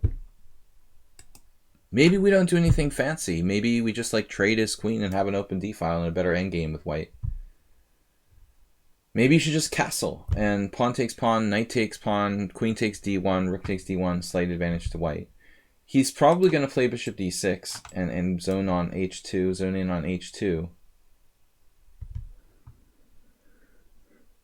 I'm not that in love with knight b3. This one game where this position was reached. I don't know what to play here. I would have given it quite a long thought, obviously. The first thing I looked at was knight f1, you know, because we're almost trapping the queen like straight up. If we had another move, it would just be flat out trapped, I think. Just full on trapped immediately. Mr. Hat. But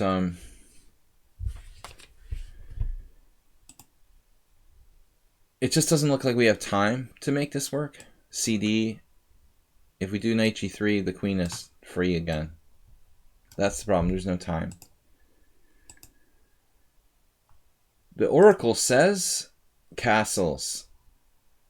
And Arsenal's idea, general idea, is viable as well.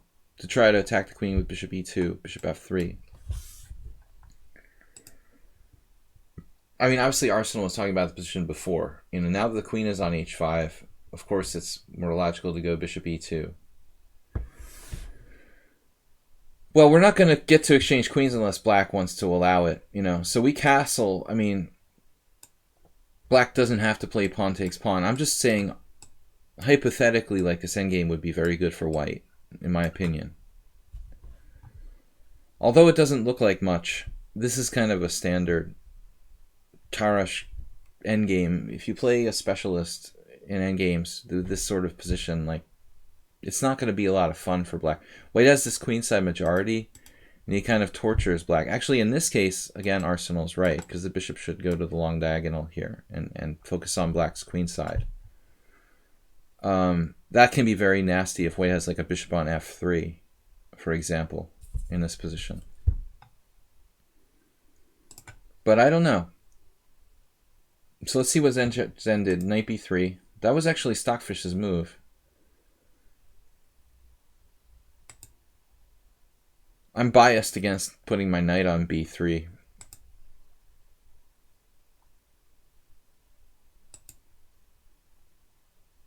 The computer prefers the endgame. I have to be honest with you. I probably would have played this myself. I mean, I like endgames, and people are always joking that I'm constantly trading the queens here. I like this endgame for white. I mean, white's just pleasantly better.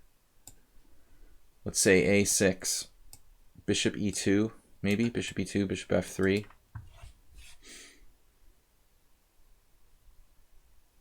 And unfortunately, black has e5 there. That's pretty good. It's not fast enough. So Igor played a4. It's funny though, even this position, bishop e2, e5, knight f3, e4, black is arbitrarily maybe overextending himself. Arsenal, I'm sorry, Asterbate. Sorry, Arsenal. Today was the day when we saw a lot of Asterbate games where he overextended himself every time. He always overextends his central pawn at e4 or e5. This looks like another example where it's kind of marginally close to that. That pawn could be strong, it could be weak. Anyway, let's see what Zenchess did. So he took with the b. He wants to keep the position more dynamic, maybe. Wow, now black played queen c5. Groveling. That's a good sign. I mean, you gotta like it here when you're white and your opponent is like begging for a trade of queens. After playing queen h5, he's playing queen c5 back again.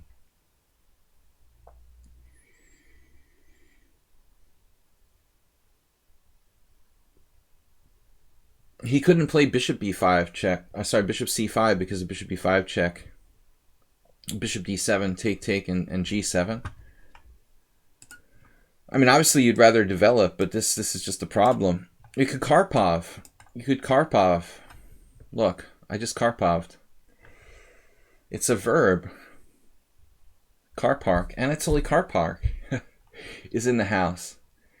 Hey, my king's safe in the middle of the board. Maybe. Maybe not. It's kind of difficult to call. Takes a brave man, braver than your opponent, to play that way. But maybe Anatoly Karpark would do that. So queen c5, groveling. Please draw. There's a funny story that a friend of mine said that he played with this Hungarian grandmaster Lukács. And Lukács like literally said to him, please draw.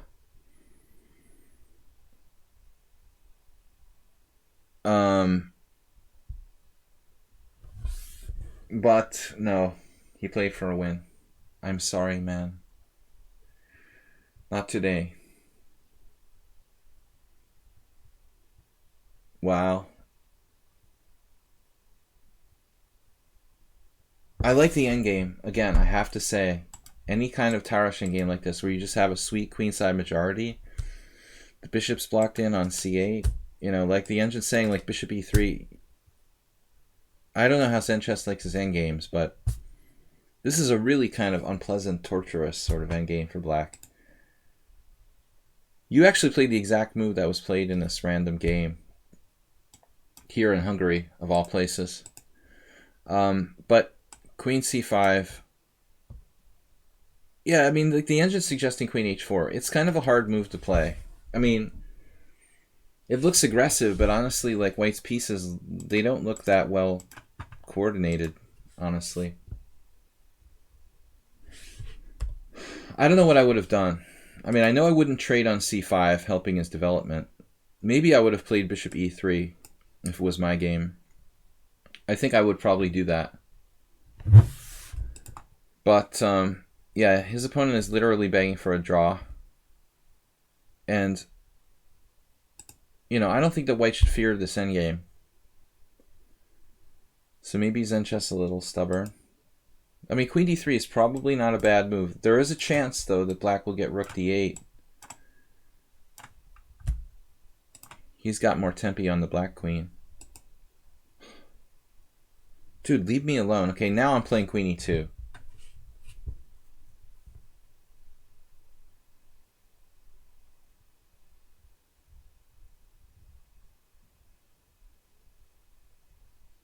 I would play queen e2. At this point, if he went to the trouble of winning exchange queens once, I would do it again with queen e2. He chose queen b3. That queen square, I mean, it might get out of play. My concern is like a6, b5, and you know, it's possible the queen ends up sort of sandwiched here, where it's not for sure going to play an active role. I know it looks nice to have it on this diagonal, but there's nothing concrete there. I'm slightly concerned that the white queen might not be that good on b3. And Arsenal might be right. You know, I definitely like queen e2 better. So,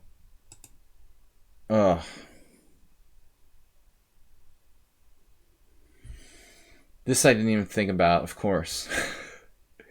Queen master. Mastering the queen trade. Whatever, man. You should have played queen d3 just to mess with him here.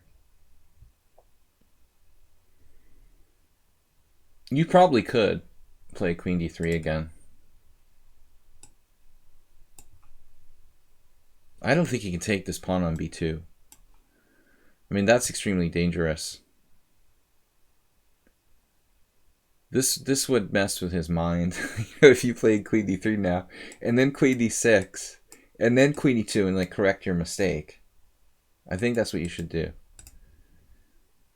But in any case, like the endgame is good for white again. Wow, so he missed bishop a4. Stockfish move. I think Zen Chess is hoping for some sort of miraculous crushing sacrifice here. He's not that unrealistic. White's clearly better. Cash in your chips here. We almost have a sacrifice on e6. And you did it. Is it working? I gotta turn off the engine. I mean, it's interesting. It's 2 pawns for a piece. The enemy king is trapped in the center.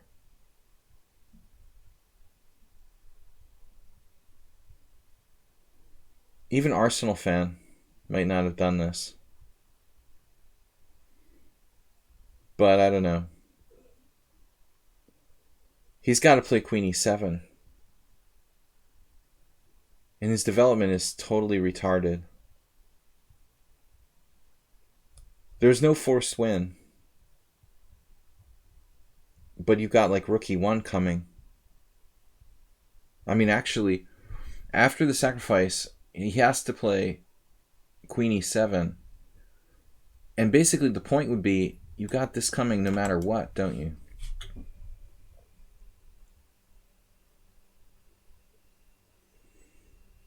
Just picture that position, guys, after bishop takes e6, f takes e6 in your minds. If you go that far and just think about the position after bishop e6, f e6, queen e6 check, queen e7, and like queen somewhere not trading queens, queen h3, let's say queen h3 arbitrarily, staying on d7, it's not so arbitrary actually, staying on d7, staying on this diagonal. Queen f5 is too close to the black position. He could molest us with like g6. g6 might be a good move for black, Arsenal fan. Take care, because he might be able to play that and help himself to get his bishop out to g7. Queen f5 could be a serious mistake. That might be like a absolutely vital tempo for black to be able to play bishop g7. So I like this. The question is queen h3. I mean, I was thinking the same thing about this move, like h5, although it looks weakening. Also, he might play like rook c6. I vote for queen h3. You know, it looks sort of passive, right? But the real point is this. I mean, this is the end of the line. That's it. You know, black is done. He's just done. There might be other moves, like you're actually threatening bishop g5 on the move now, it looks like. You're literally threatening this. And just simply here. I don't think that black can defend. Let's say like rook c6.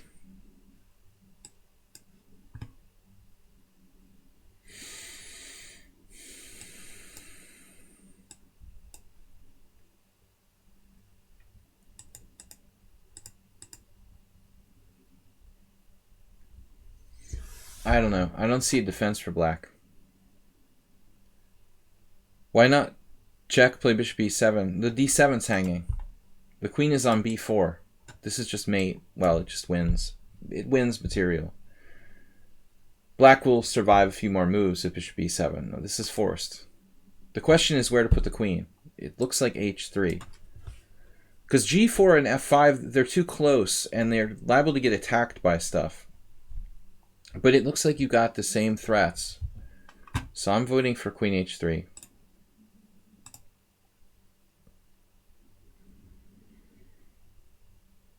The computer is voting for your favorite square b3, going the other direction. It's a tough call between the two. But the principle here is very important. Queens are pieces that, like rooks, they're distance pieces. You know, sometimes the queen is monstrously strong and it's centralized. But if the enemy pieces are going to be able to attack you on g4 or f5, you're safer on h3. Exactly. Now, we have to be correct, though, you know, Uber driver. There are examples where the queen is just dominates the board centralized. So it's not that easy to say, okay, always keep your queen far away. You know, it's not a bishop. It can be very strong centralized.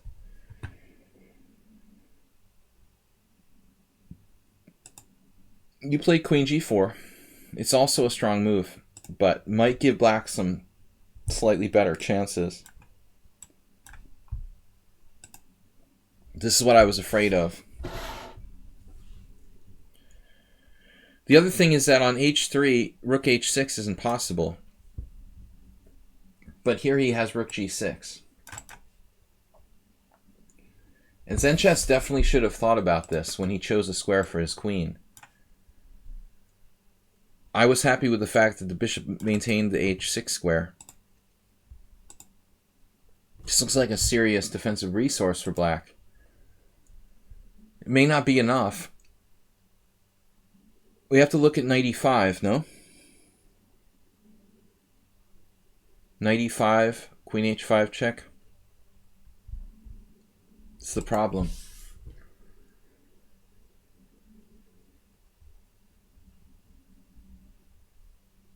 This is a problem.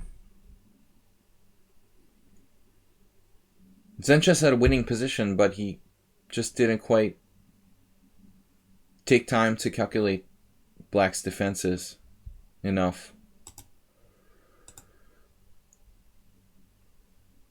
Couldn't black also play knight f6 here?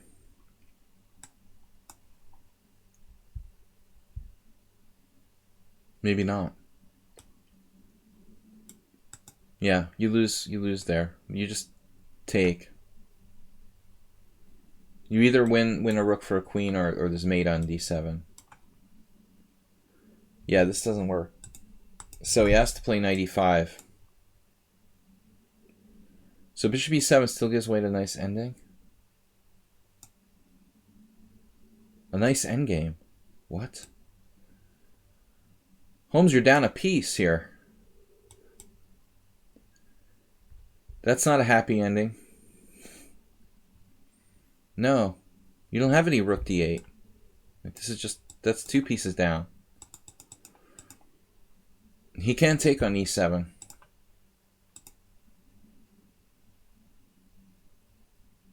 There is queen h5 check, but then g6.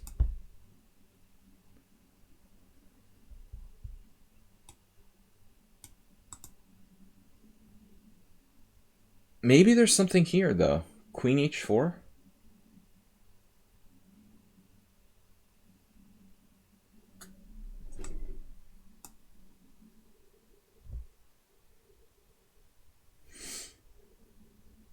This could be kind of weird. It's still not clear. At least white has some chances here. Black hasn't sorted things out completely. So this is even the computer is admitting is unclear. I don't want to be too reliant on the engine.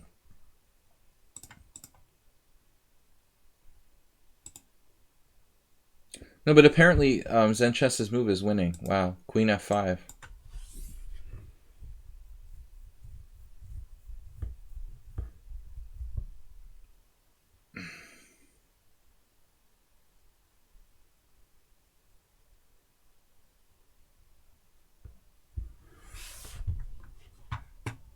Obviously, this is crushing.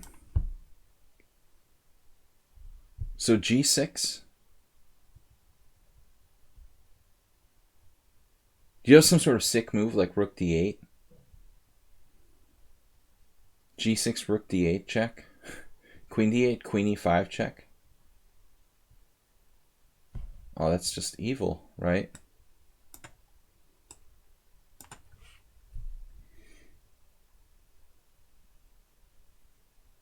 Like, that seriously works.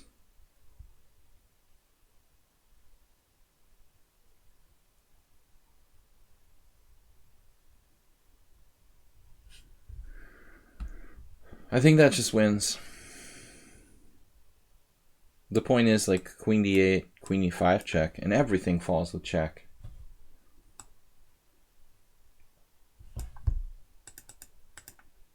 So he doesn't have G6. He played this.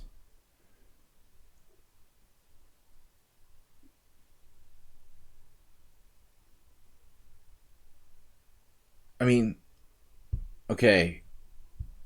2 pieces for the rook. If we magically take the queens off the board, black is fine here. If we magically take the queens off the board, it's probably like equal.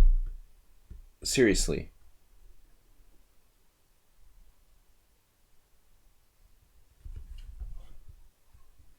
But after bishop f6, gf6,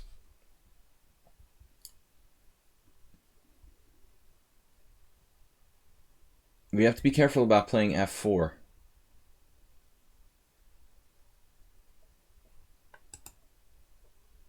He played queen f6, okay.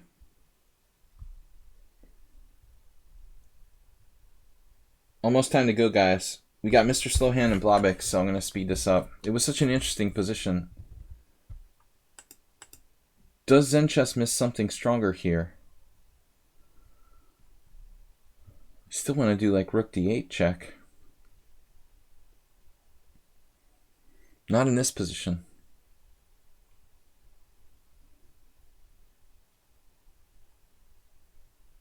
I feel like there's something that I'm missing here.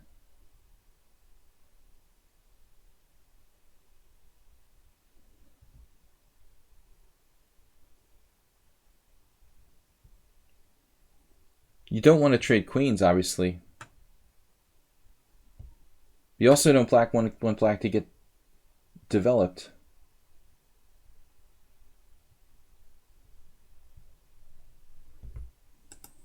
I don't see the forced win. Peter was claiming it's a win.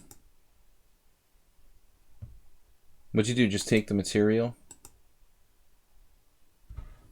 I mean, now it's just like, white's better, but it's a game and it's not that easy. I feel like you missed something.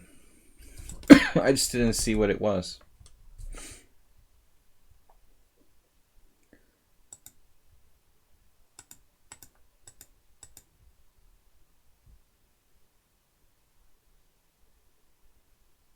Yeah, I don't think I would have been able to see this. +5 for white based on Rook E1 or Rook D5. That's extremely deep. The temptation is to try for F4. I think even this move is interesting. There's no Queen C5. I mean, that looks pretty strong, dude. You definitely should have seen this. Take my spot. What happened? You submitted a game as well. Blubix, you're giving up your spot to Arsenal. We only have like 20 minutes left.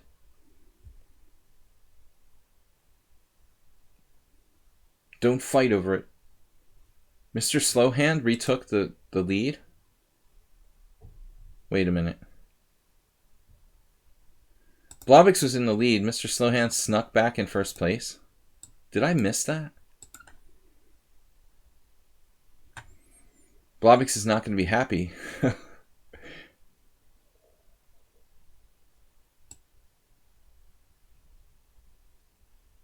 Wait, Mr. Slowhand's in first place. Anyways, I think F4, pretty easy to find.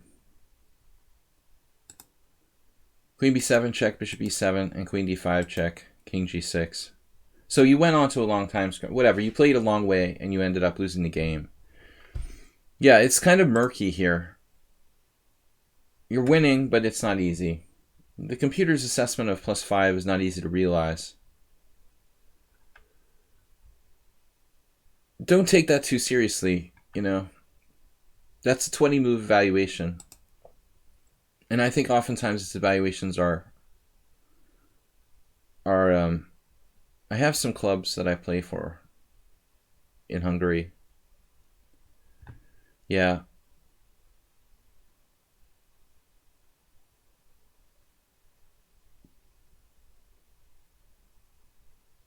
Not really strong teams. Okay, guys. Anyway, tough ones in chess. I mean, obviously you're winning. But it's not that obvious. Like here, I mean, black should have been trying to trade queens. It's actually very strange that he didn't. King G6 is insane. It's sort of dangerous. So the end of the game was actually where you voluntarily traded queens. And never you should lose this position. I mean, you have 3 pawns for 2 pieces and a rook. I mean, rook and 3 pawns for 2 pieces is like, you know, obviously no losing chances for white here. 2 pawns would be like a tough draw for black probably, but this should just be losing, I would think. It's not easy though, you know, it's kind of like, this is like being up a clear pawn or something in an endgame. Alright, that's a tough one to lose though. It doesn't seem like you missed a really, really obvious move, and the sacrifice was basically good. Okay, guys, last 2 games, Mr. Slow and Blobix. Mr. Slow, our main, wow, our most generous benefactors this week in the stream are both last.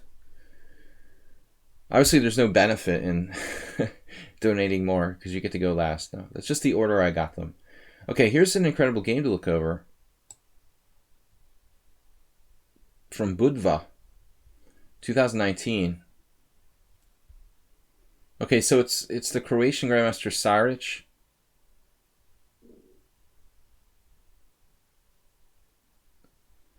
Against some guy I never heard of. I guess he's Iranian, but I'm not sure. Let's grab this. Saric is white. It's a Nimzo. No, it's not. It's a French. My bad. French winnower. Okay, guys. Last 2 games for today. Tomorrow we're going to be back. Skip to the moment white gives the exchange. All right. Any ideas? A little bit later. Some sort of massive winnower position. Better call Alexei Shirov.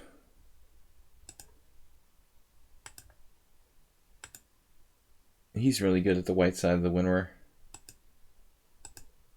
So white's having trouble breaking through, and that's usually a very typical thing for this type of position where black castles queenside in one of these winnower lines. Can you break through or not?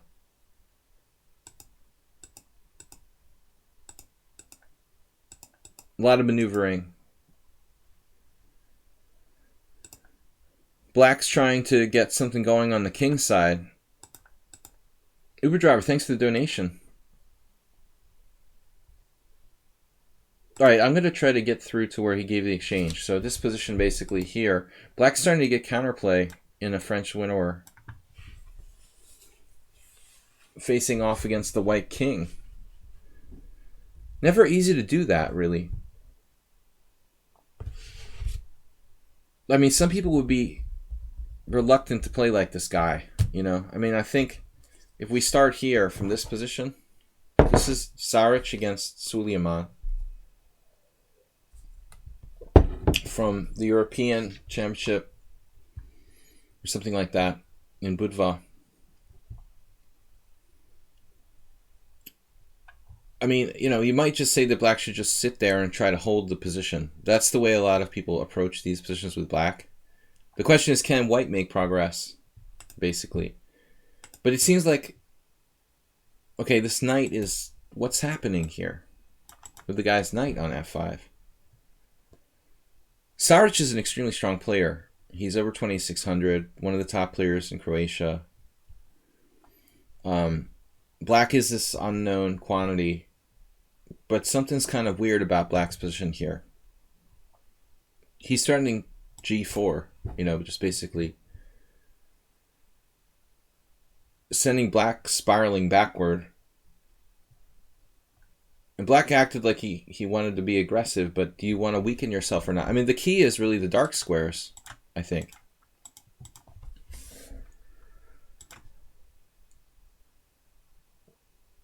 It's kind of like the Notch Papa game we saw earlier, where white had a bad bishop. The dark square bishop was bad, but it became good as soon as black played f6, right? That was what happened. And ours was like, that's a great move, I like f6, you know. But after f6, all hell starts to break loose, you know. So I have some suspicions about black's setup here, you know. This looks like redundant knights. Black now had to play h5. And so we weaken the dark squares a little bit. All right. It still feels like black's just trying to hold on. But suddenly Saric is starting to lift this pawn on h5. And he plays f6. So black's now in an awkward situation. If you play g6, you really weaken your position, and now the dark squares get extremely weakened forever. And maybe you're like positionally lost.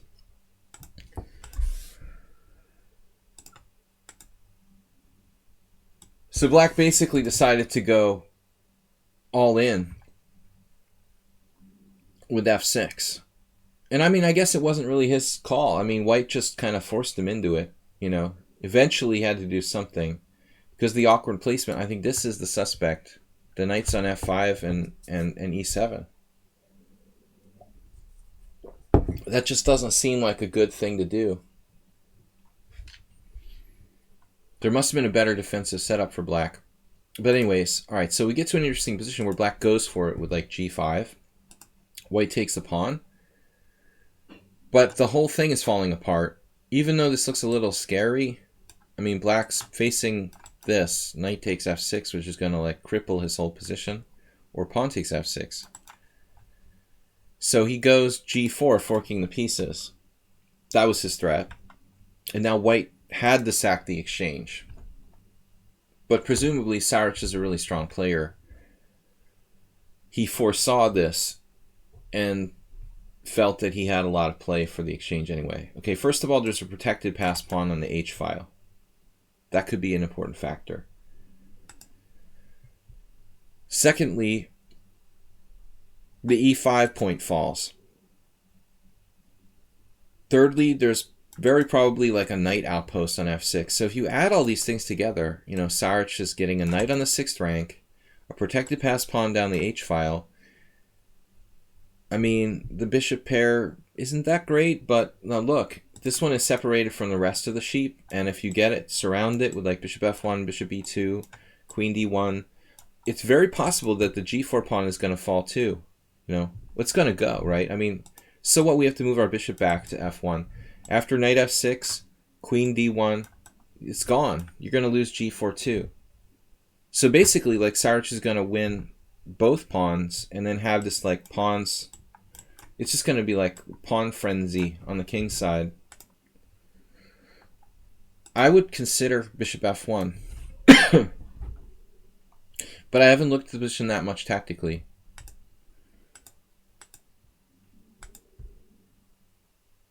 I'm not sure you have to play pawn takes. Queen takes is interesting. I guess queen d6. He wanted the bishop on this diagonal, so pawn takes supports knight f6. And clearly, the bishop on g2 was probably right, because he ended up preventing black from playing like d5, d4.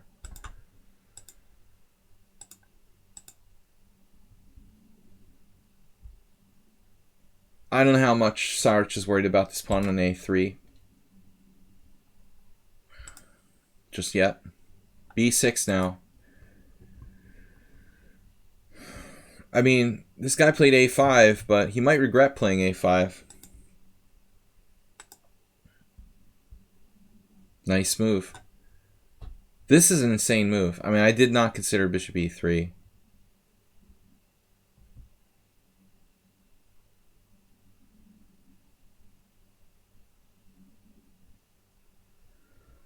That's the most remarkable move of the game, for me. Bishop e3.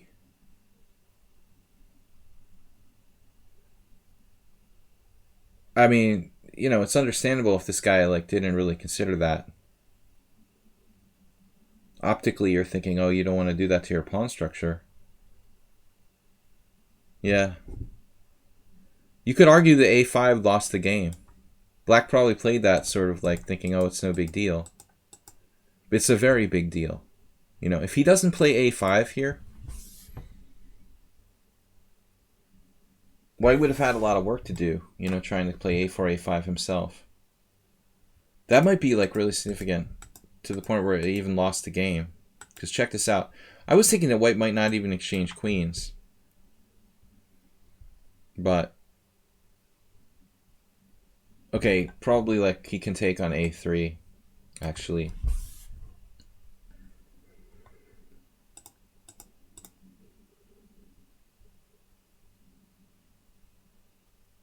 And now he has e4, possibly.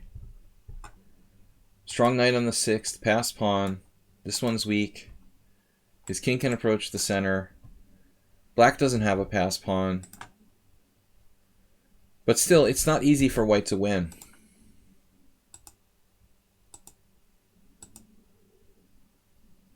White has another pawn down on a4.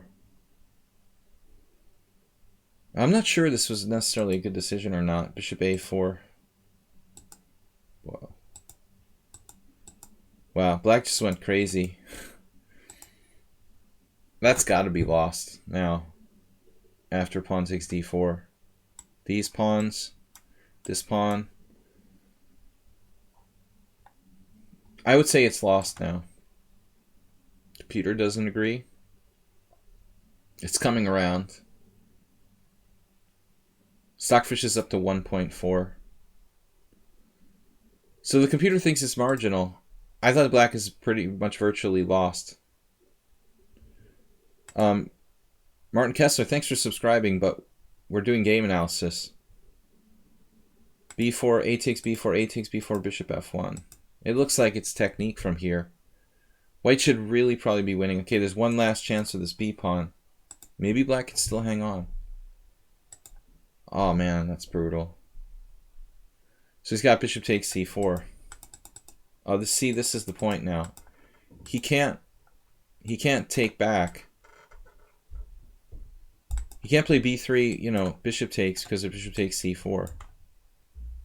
Well, I mean, I presume you could do it, but this should be very good for White. Is it though? Let's make sure. Bishop takes, rook takes b3 check, king c8,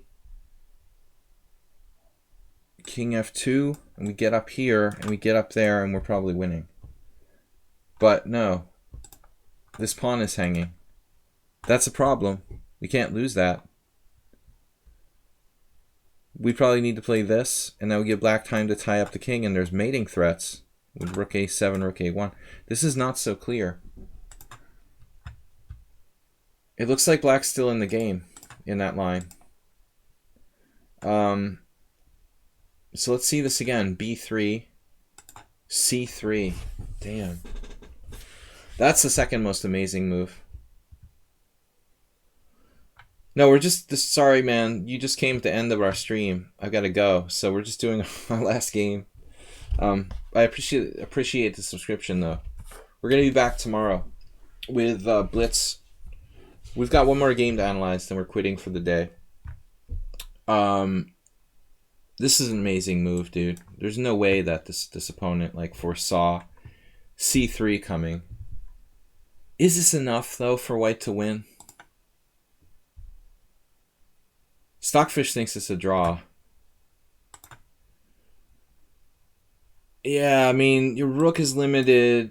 Man, it might even be a mistake.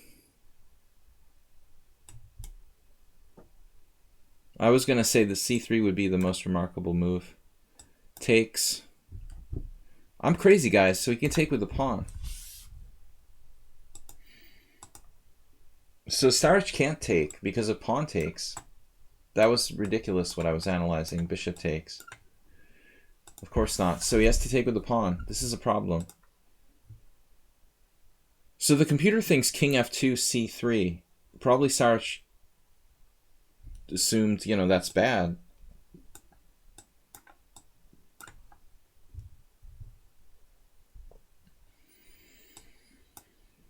It's actually not a big deal. We blockade on the 7th rank. So this was a little better than what he did. It's a really interesting position, though. This is apparently an inaccuracy.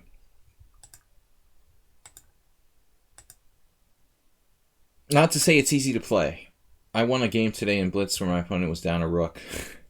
I mean, chess is never easy. I was down a rook. So even winning positions, you know, are losable. Not surprisingly, though, this pawn is a bit too much for white to allow.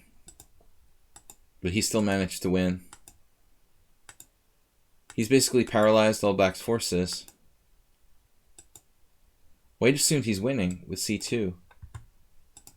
Was he freaking sacrificing his rook, right? Oops. Black now rolled his eyes in horror, realizing that things are not so as they appeared. But there's another pawn to come down.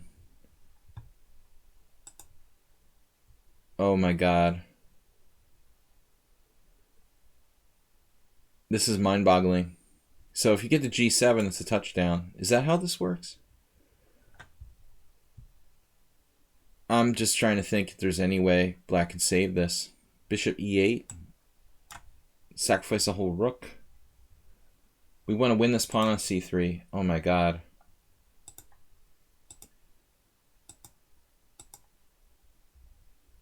He was able to just simply defend it. Man. That's nice, though. Kind of like a study. I bet the Saric's opponent didn't study a lot of endgame studies lately. Just a wild guess. Not trendy with the youngsters who play bullet chess. That's it. You're out. It's over. And once the king gets out and there's no mating threats, forget about it. The only chance was some sort of mate or...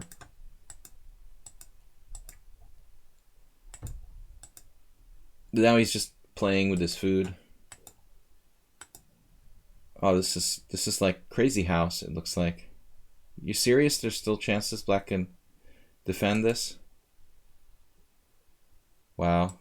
It actually looks sound. Obviously. Speaking of studies. That's sick. So king e7. Oh my gosh. What?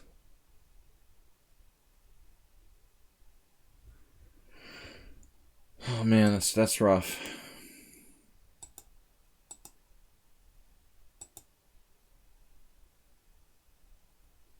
Black resigned.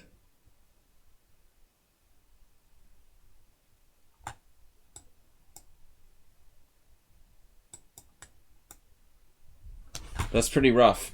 White gets the opposition no matter what. That was an amazing game, though. I'm sure there's a lot of holes in it, but it was fun. Inspiring. So, Blobix, let's take a quick look at Blobix.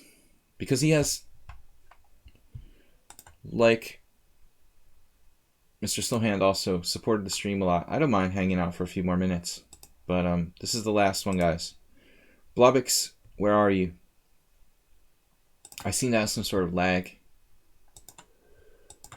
French Cup. Boring but short. We try to keep it boring. Alright. Nice and boring. Never ever played the Caro-Kann against Blobix. The only thing that works is a Sicilian. He's decent against Caro-Kann. And e4, e5. Sicilian seems like the only thing I can do okay with. I played this variation quite a bit with black. Never really had much success. I think I won a game once, like against the 2100 or something, but Karpov, it might be good for playing for a draw for Karpov.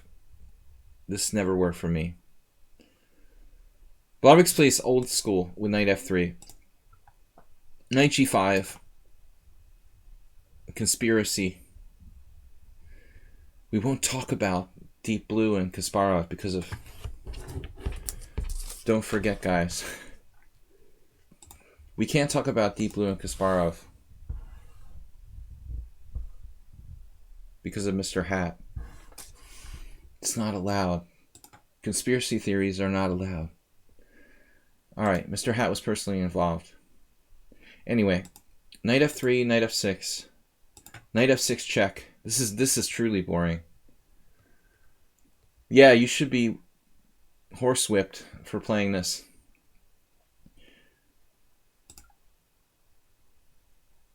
Yeah. You should get your mind away from the 80s 80s theory here. But this is not new, you know. There's two good ways to play. I mean, knight g5 and bishop c4. Once I drew with Gormley, I successfully used this defense to draw with Gormley with 2 pawns down in a knight endgame. Alright, I have a lot of conspiracy theories.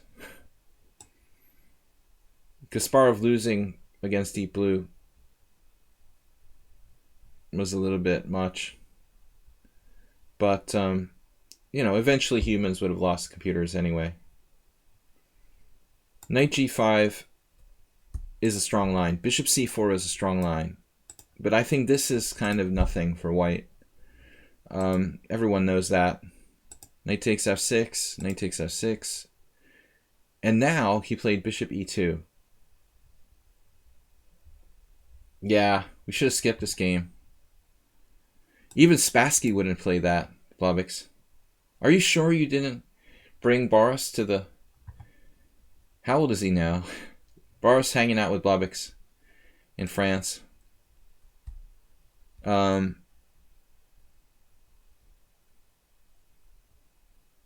there's some fun lines like knight e5. But this is really something. I've never seen anyone play bishop e2 before. That's amazing. You're trying to be worse? I think Blobix is actually playing to be worse after bishop e2. But that's how bad this defense is. It's still impossible for black to be better, even after the most boring move in history. Yeah, bishop c4 is normal. This is a normal line, actually.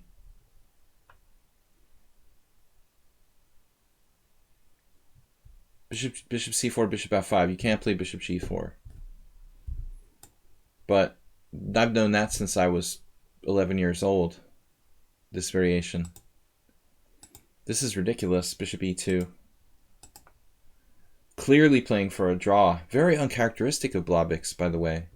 Did you take some sedatives before the game or something? Why are you playing this way? It's a team game, you know, so he doesn't want to lose. It's a typical problem. You know, I have the same problem sometimes. I play too conservatively because it's like a team game and you don't want to lose. But this is really going too far. I don't like h3 even.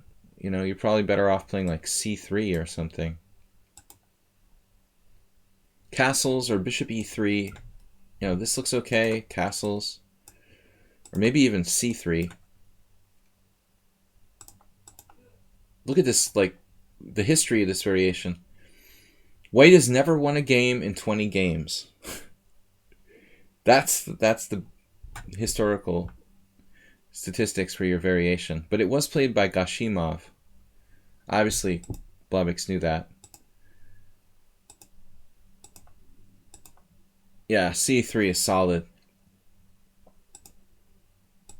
Anand Karpov. And can you imagine what the result was? They were following Anand Karpov, 1997. Man, what tournament was that? I'd be pissed if I was the organizers. It's all Anand's fault. You can't really blame Black.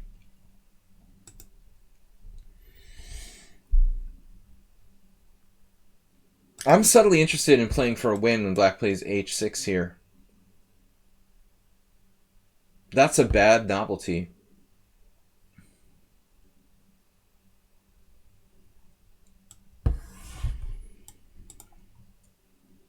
Alright, I mean, there's a couple options for Black. One of them is to play queen c7 and even play around with the idea of castling queenside. Thanks, pawn to be wild.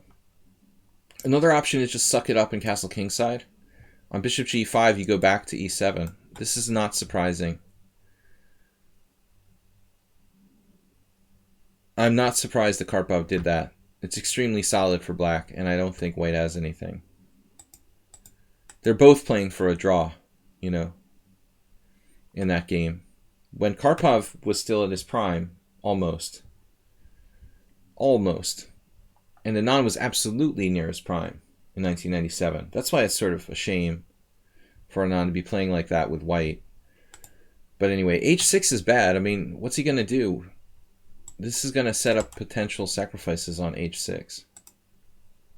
And I'm not sure that Blobix should play rook e1.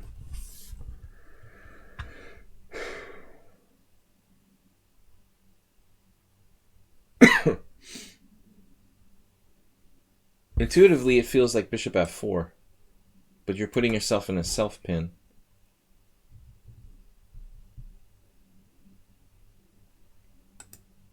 I mean, you could probably play bishop d2 and try to bring the other rook over to e1. If bishop d2 castles, like rook a e1, if c5, you could just take it and maybe even put your bishop back on c1. I don't know, you know. I guess this isn't a big deal. I still like White a tiny bit. Tiny. That move's bad. I don't think that rook e1 is necessarily right here. So I feel like this rook should support f4, f5. But maybe we'll never be able to play that. You know, maybe it's just not realistic with the amount of pieces that have been traded and stuff. Maybe I'm just not being realistic. I don't know. Rook e1's not a bad move, okay? Blobix is trying to do some sort of cheap tactic, like knight takes f7. I think he did that against me once. And now queen f3. The art of doing nothing well. He's basically setting up traps, hoping Black plays like queen c7 or something. Queen f3 is not a bad move, subtly improving the position. Does Black have c5? This also prevents c5. So it's not a cheap move. Queen f3 is a good move. I'm not surprised your opponent did this, but White's better here. This is no longer a joke. I think I would really play for a win with white.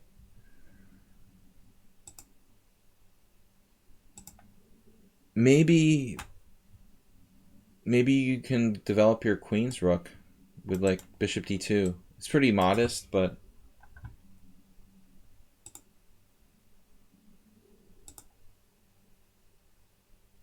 the engine likes your move.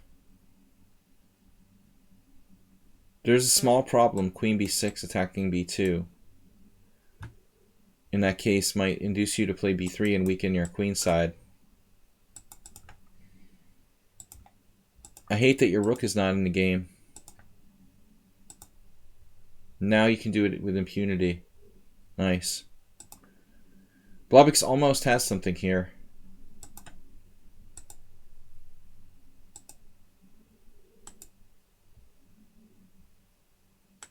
And a slightly better endgame. Black's got to be happy to trade queens. But he's slightly worse. It's still really hard. I wouldn't want to play like Nefedov or someone who likes this type of position. I haven't seen Nefedov much lately. You can just go g5, can't you? You played f4. Actually, yeah, I don't know if g5 is all that great.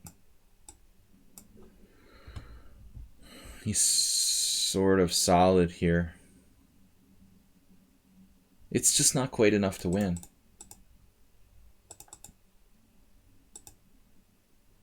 But you're slightly better now.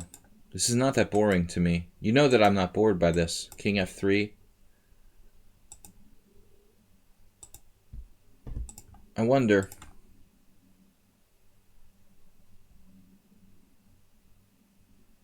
The engine wants to play king e2 or f5. It feels like your rooks are pretty powerful where they are, Blobix. I was just going to improve my king a tiny bit more before I undertake some active plan. Jim's here!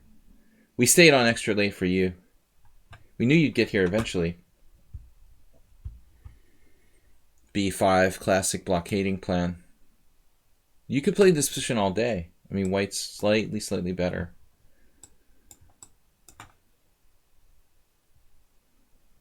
Apparently your rook gets bottled up. This is an ugly move to play. Pawn takes pawn. It wasn't such a boring game, Blobix, in reality. Okay, rook h5.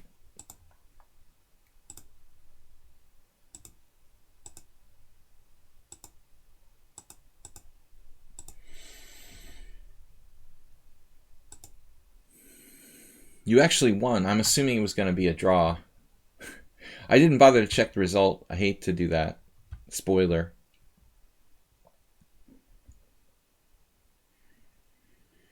Can't believe you swindled this guy in this drawn position. You should be ashamed of yourself. The old endgame grinder, Blobix. Maybe you've been watching my stream too much. Trading queens and grinding out like drawn endgames against people. Maybe it's Magnus Carlsen. I don't know. Someone's influencing Blobix. He's not his normal self. Hey, it's mate. That's mate. Well, he loses a rook at least. Nice. Not a bad game. Alright, thanks for sharing. Really feeble system you played there. I'll have to start playing the Knight d7 Caro-Kann. You play for endgames now because of me. I knew it. Anyway, guys, we're going to be back tomorrow. Thanks to Mr. Coffee for being here as our moderator. Thanks to everybody for submitting their games. And I wish everyone a Happy New Year. A belated Happy New Year. Ponda and myself will be back tomorrow with Blitz and Rapid Chess. And actually just Blitz. We're going to do 5+3 Blitz. Fast Friday. See you guys tomorrow. Thanks, Blobix. Really exciting game. I'm not going to be able to sleep tonight after that. Yeah, upon that was a bit more information than we needed, but all right. Tomorrow, Friday, it'll be 11 a.m. Central European time. Maybe Blobix will be here. Exciting games, guys. Ciao. We'll see you later. Thanks, everyone, for joining us. Bye-bye.